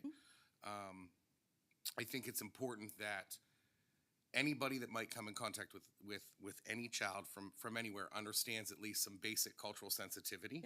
I think we have an issue district-wide with that, that we really need to dig into, starting with the elementary level. Sure, we can do more of that. We've done, you've led us through some wonderful trainings on that, even though I don't love the word trainings, and we can do more. And in I've done a number of trainings with front office staff, secretaries, attendance secretaries, things like that. The SRO, not the SROs, the building security, Standing Stone, things like that. Talking about cultural norms, cultural sensitivity, things like that, in order to be able to understand who our student population is, what is to be expected or to be considered when interacting with someone from a different background, things like that, how close to stand, eye contact, things to take into consideration, things like that. So it's a beginning. And Tanya, wouldn't, like, in terms of, so your question was like, how do we know the effectiveness, right? But isn't part of professional evaluation for faculty at least, there's a component of that into their observation within the Danielson model. Within the Danielson model, right? So if you had administrators at the building level who were witnessing like a category where they were noticing faculty were struggling or maybe could use some improvement, that would be feedback that you may get that could direct you in your professional development. Correct, and we're also trying to like continue to shape our overall culture, which is measured through our culture and climate survey in some ways, components of it. So yes. And you're right. I wanted to know how we measure that effectiveness, right? Oh, absolutely. I just didn't know if everybody, there's people in the public that don't know that's part of the faculty evaluation. So it's a really good point. You know, like, and I'll give you an example. Within, a couple weeks of it this year, a staff member inadvertently called my son a monkey, right? So that cultural sensitivity piece is super important, especially coming right out of that MLK Day stuff. Absolutely. So. Absolutely. Thank you. Okay, questions? All right. Okay. Thanks very much. Thank you very much. All right. That was a meaty chunk. Is everybody hanging in okay? Okay. But it's only me. I can just come back. All right. We're going to stick it out. We're going to let Debbie run off while people set up. Next one is going to be Fairmount abatement. We have Mike Fisher's going to join us to discuss some asbestos abatement at the Fairmount building. I'm guessing Mike's online with us. Thanks, Mike, for joining us so late. Sure. Just a quick memo, just letting everybody know that we're going to start looking at drawings and specifications to abate Fairmount, both asbestos and lead. It's kind of a step we're going to have to take, regardless of what the board decides to do with the building. So, before we put any money even into design of the engineering, we just wanted to let you know, because it would, if it got discussed about that work and those dollars, we wanted to just make it very clear and transparent that there's no expectation of, on the administration side, what we're going to do with that building. We'll be bringing that back to the board for discussion. So essentially, no matter what direction we go, this is something we have to tackle regardless, and the building will be vacant, so it's the safest and easiest time to do it. Correct. All right. Thanks very much. Thanks, Mike. Randy and Gretchen and Peter, you have an update on the power purchase agreement, I see? Right. So the first and most important thing is that the school district signed documents. Dr. Amy Bader signed those documents on Friday for the school district. Several other organizations have signed as well. And just to be clear, there was an expectation that The project would be located here in Center County. However, as allowed for in the PPA agreement, the developer has chosen Sligo, which is in Clarion County, and it's largely based upon size of that project and our demand need, as well as potentially that project is further along in the approval process, but it's mostly on the size of the project and demand that we are presenting. Yeah, Peter? Yeah, I went back and I looked at the scorecard, the original scorecard for the PPA from November 2nd, 2022. Well, you know, you gotta get your kick somehow. And so the original 4 projects, this was scored almost exactly the same as the Walker Township project. So there's really, you know, people surely tomorrow morning are going to make a stink of this on some gossip show. But this was part of the original proposal, and it's kind of a nothing burger. Well, I was just wondering though, how long, like you said, this process was further along with this place, Silco. How much longer, like how far behind Center County? I don't know the It's answer to just- that. But the main reason is because of the extent, anyway. It is. It's the demand matches more clearly. That way, this project is dedicated to our need, our demand, and then they didn't need to split it off. Okay. And so and that was one of the possibilities always as part of the project. There was just hope and expectation that it might be the Walker Township one. Yeah. Can I, and if I can, on the developer's side, if they didn't meet the commercial operation date, they would have to basically start paying us. And there's no way they want to do that. Right. So it's in everybody's interest for them to meet the commercial operation date. Yeah. Thank you. Thanks very much, Randy. All right. I'd like to now call on Dr. Jonathan Bucher and Ms. Laura Tobias and Mr. Brett Wilson. We're going to provide an update on school safety initiatives that have been put in place or are underway since the averted state high security threat incident.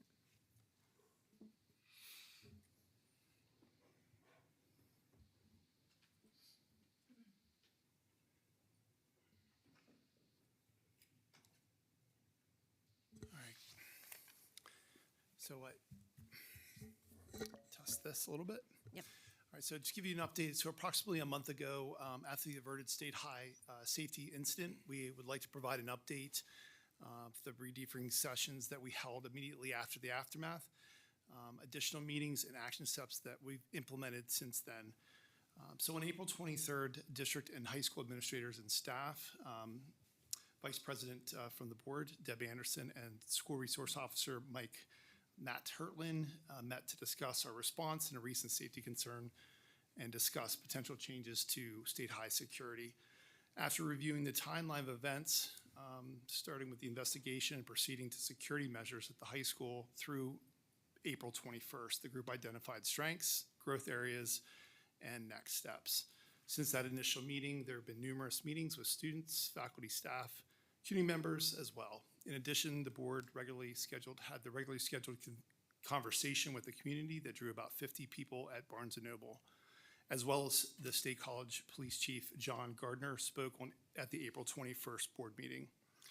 We'd also like to mention that we have layers of safety and security plans. While we are outlining many of these practices in this update, we're unable to share publicly some measures in order to keep them the most effective as possible. Stakeholder input also helped us develop these action plans, strengths, areas for growth as well. And I'm going to highlight only a few of them in this memo. So as far as strength areas, I'd like to highlight an internal planning meeting with the high school and district administration occurred on Sunday afternoon on April 11th.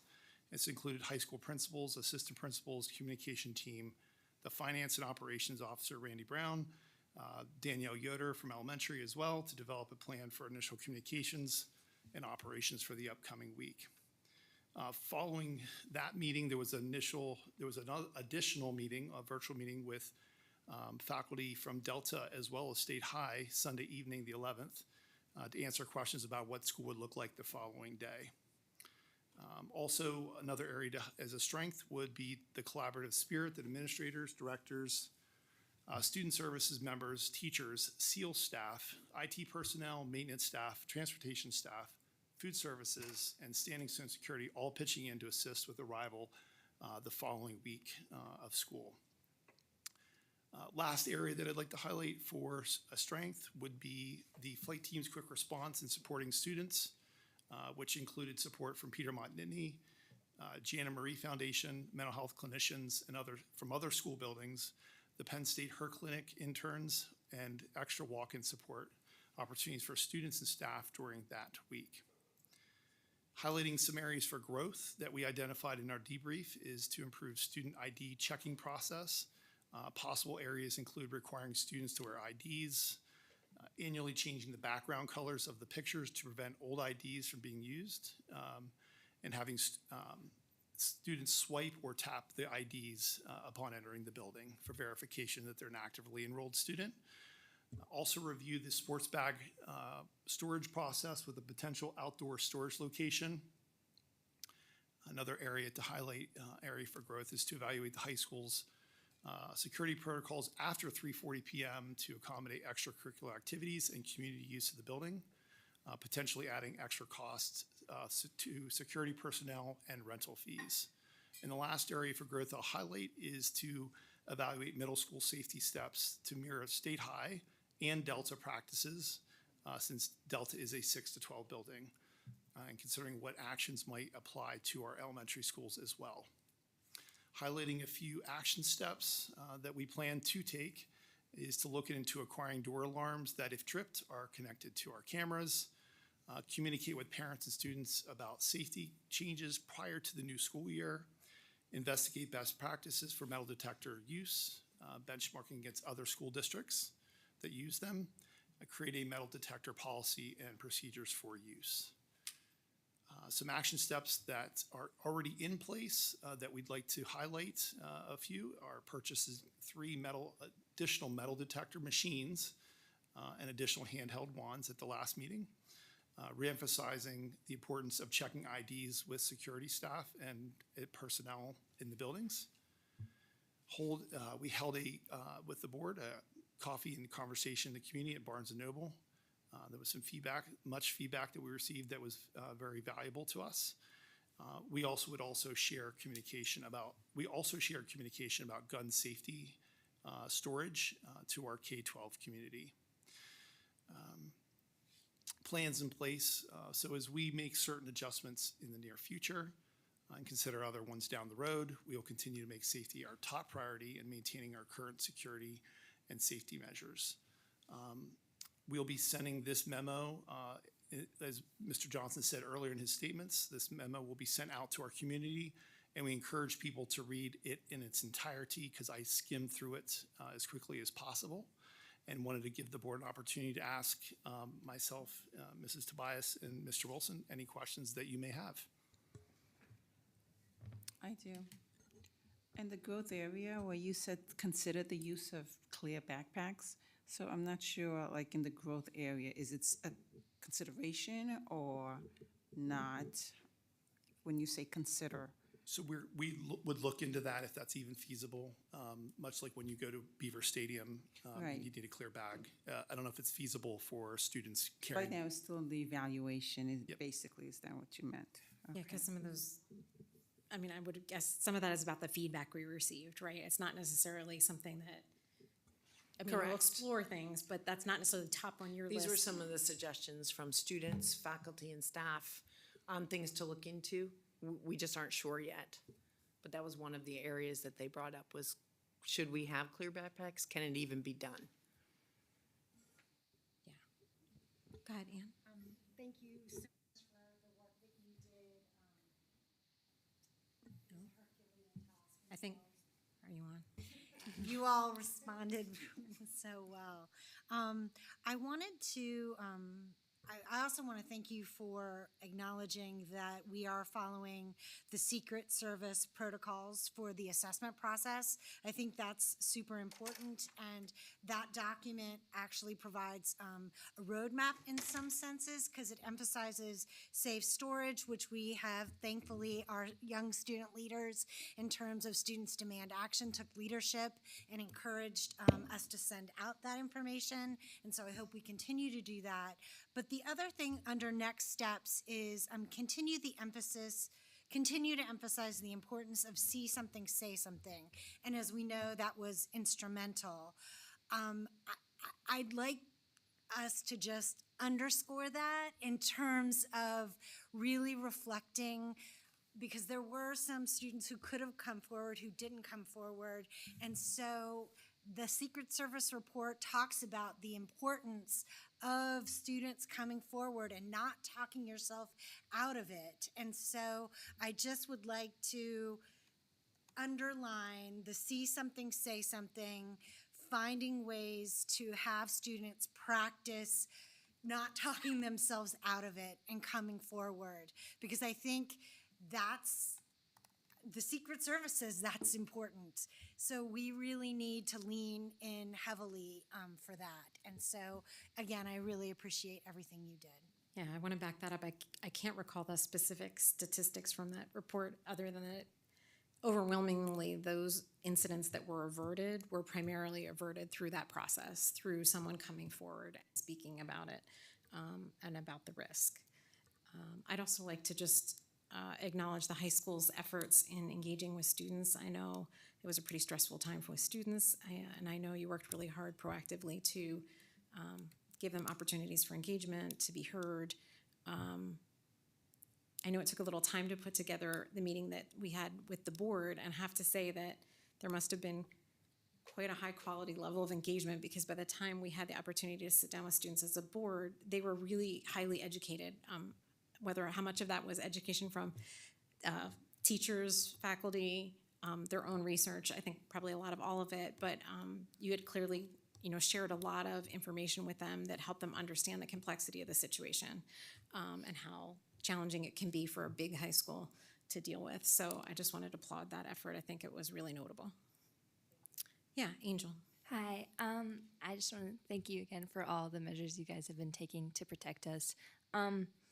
I noticed the suggestion about swiping in IDs, and I wanted to potentially give some feedback on that, because that's the way we've been operating at Delta for years, is that we swipe in with our IDs, but there has been problems with that, with students letting other students in. That would kind of negate the original purpose. There's also the concern of the IDs would open the doors after school hours, so that could be potentially concerning, and but the administration controls our IDs, and we got our ID access turned off when the threat happened, and we still haven't gotten them turned back on. But it's definitely different with a smaller school, because everybody, but in a school like State High, where you don't immediately know every face, it could be difficult for students to discern whether there's another student or an intruder. Thank you for that feedback. Yeah. Other board questions or concerns? I'd just like to say one thing. I'm going to be sending this information out to the community. I would encourage you to look at the links under plans and in place, especially under safety measures. Those are the things that we are already in place. So please take a look at those links. And additionally, I appreciate everything that the high school did. It was a Herculean effort to deal with these situations. In the 3-4 years that you've been principal, you have dealt with things that I haven't dealt with in 20 years that I was an administrator in the high schools. So, thank you. Thank you. Yeah, and I would echo that about the number of people that stepped forward to help us do the arrival procedures that we had. There was a big learning curve for everybody, and it took a lot of bodies, and a lot of people wonderfully stepped forward to help make that happen. That was really important and essential to make everybody feel safe during that time. Yeah, Peter? Yeah, I'm gonna be a little bit of a killjoy, sorry. The United States is unique among developed nations in the threat of violence against children with guns. And that's a real problem. And schools cannot overcome that problem. I think that what you did and the way that our community responded is really incredible. And I do not in any way take away from all of the accolades you've gotten, the responsiveness, the way our families worry about our kids. There's a structural problem with gun violence in this country that we would even have to worry as much as we do in this country as we do because so many children have been murdered in schools by people with guns. And that is a societal, legal problem. And I know at our last meeting, we were talking about the problem of the charter school law. It seems like repeatedly we're getting these structural issues that schools have to deal with. And schools are called on to take care of our kids, and taking care of kids doesn't happen only in the school. It happens in the rest of society. And we need, I really believe very firmly that we need people to be taking care of that problem at the same time. And we can't do that. So for those of us who are saying the school has to be safer, the school has to do this, the school has to do that, well, maybe you ought to do something about the number of guns and how much they're used out by people in our culture. It's a disease. Yeah, I will say that a decade of us as being a school board director, while I had some sense of it, has really taught me about the number of requirements and duties and work that is placed upon teachers, administrators, and schools, which is not really supported by systemic efforts at other levels of government. So there are demands made on you and demands made on us, and the financial support and the logistical support is simply not provided, and it's unreasonable and unacceptable, and I think it's laudable, the things that we and you manage to do for our children, regardless of all those barriers and challenges, so. Anything else on the school safety issues? Okay, I know this was a very quick discussion. I do want to say to the community that, like, there's been a lot of ongoing discussions. We've had community discussions. There's been meetings with students, and so I don't want it to seem like we're giving this short shrift. There's been a lot of time and people hours invested in working through this process, so I just want to state that out loud before we wrap up. So, all right. All right, Michelle, I know you've been waiting really, really long, but I'm sorry, I am going to give us a 5-minute recess because I'm the one that has to be excused. So we're in recess for 5 minutes.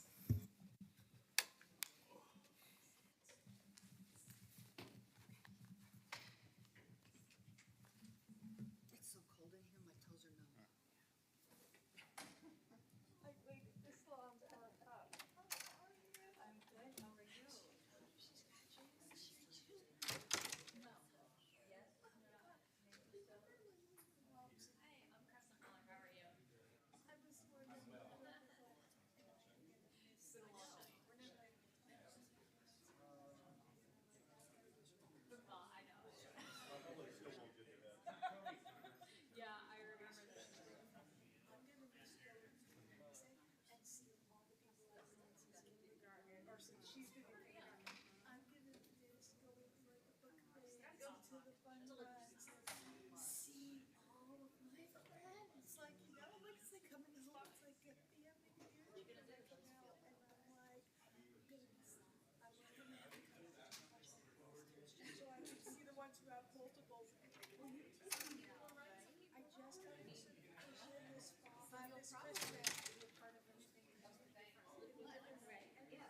Almost.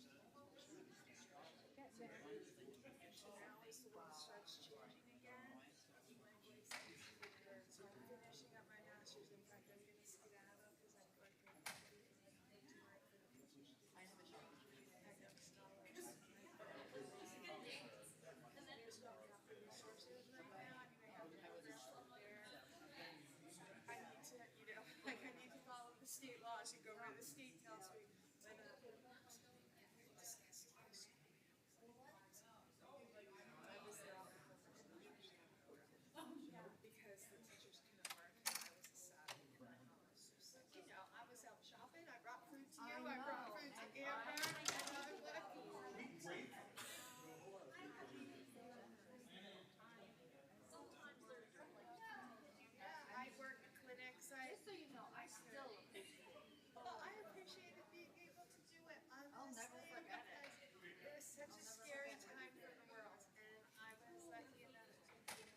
2 years after the pandemic, and it was just because my exposure, and I was fine when I got it. That's when I took my first set of state boards, my first set of practices. And I passed them because I don't use the study.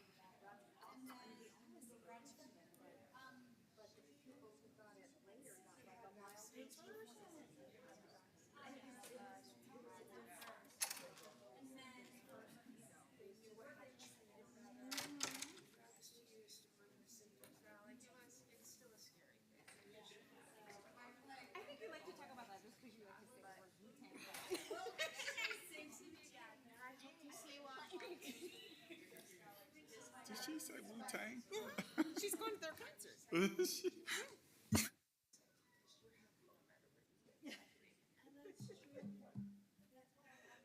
I see that too. Where's she going?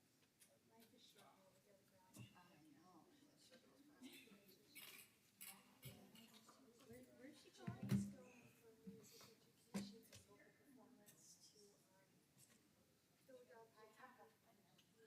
She got a scholarship, everything but she had a free ride plus 2,000 to Penn State, and she got her out.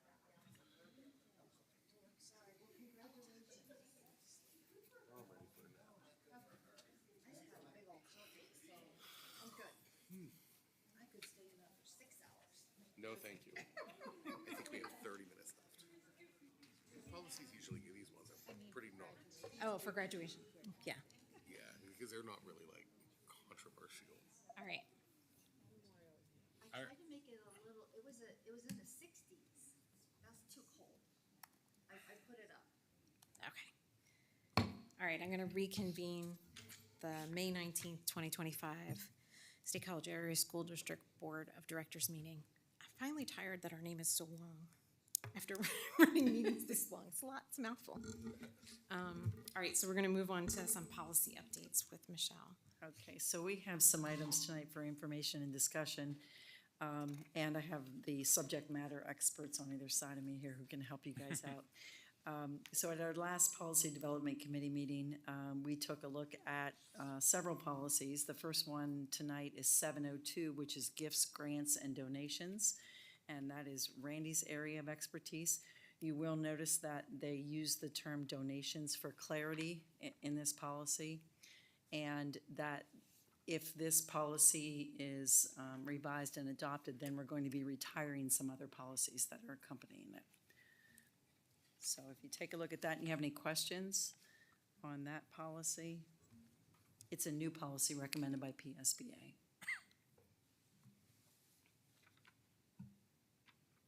All right, No questions for you, Randy? we like that. Okay, the next one. Crowdfunding, policy 702.1 is also a newly developed policy.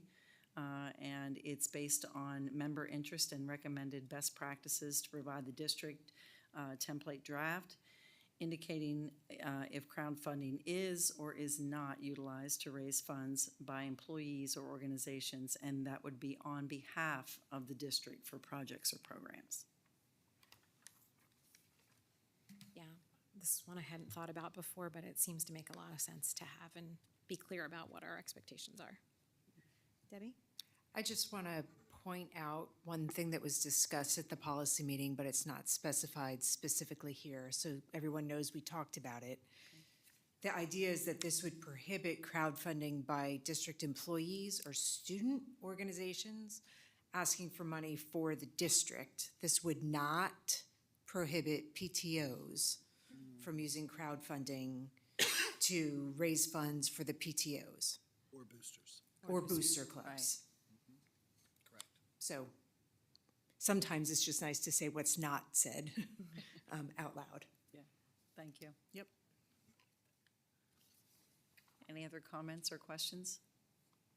Nope. Okay, the next policy, 719 memorials. Dr. Bucher has taken the lead on that policy, so I'll let him introduce that. Sure. This was brought forth on April 15th, the policy committee. PSBA does not maintain a policy guide for this topic. So it is to assist us in that process of creating one. We utilized Dr. Erbacher's sample memorial policy or guide. We also reached out to 4 Pennsylvania schools that did maintain the policy and 5 districts in other states. We followed up them for clarification on policy language. When reaching out to the districts, we also provided they referenced some publications that we utilized that helped us align the policy.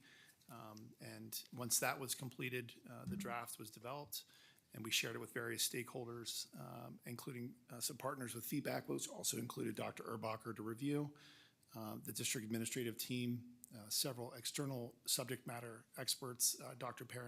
Perry Rosen, consulting psychologist, Pennsylvania Bureau of Children's Behavioral Health and Services, and Marissa Vasiri, president founder of Jana Marie Foundation. And that was how this policy came to this point after review in the policy committee. Any questions? Questions? Jackie? Thank you for the work. I think it's a good policy. Thank you. Others? Yeah, I know there was a lot of effort to work with different organizations and individuals to give input and hit all the right notes. Okay. Okay, then our last one for tonight is policy 913.1, which is a fundraising policy that the district has on our books, and we made revisions to that policy. PSBA does not maintain a policy guide on this topic, so they processed ours as we presented it. They made some minor formatting changes, and then specifying the fundraising entity as the State College Area School District Education Foundation.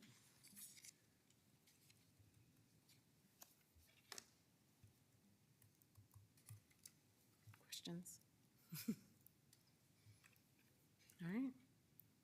Pretty straightforward. It seems. Awesome. Okay, we have a policy committee meeting tomorrow. And then the 913.2, thank you, Ann, 913.2.1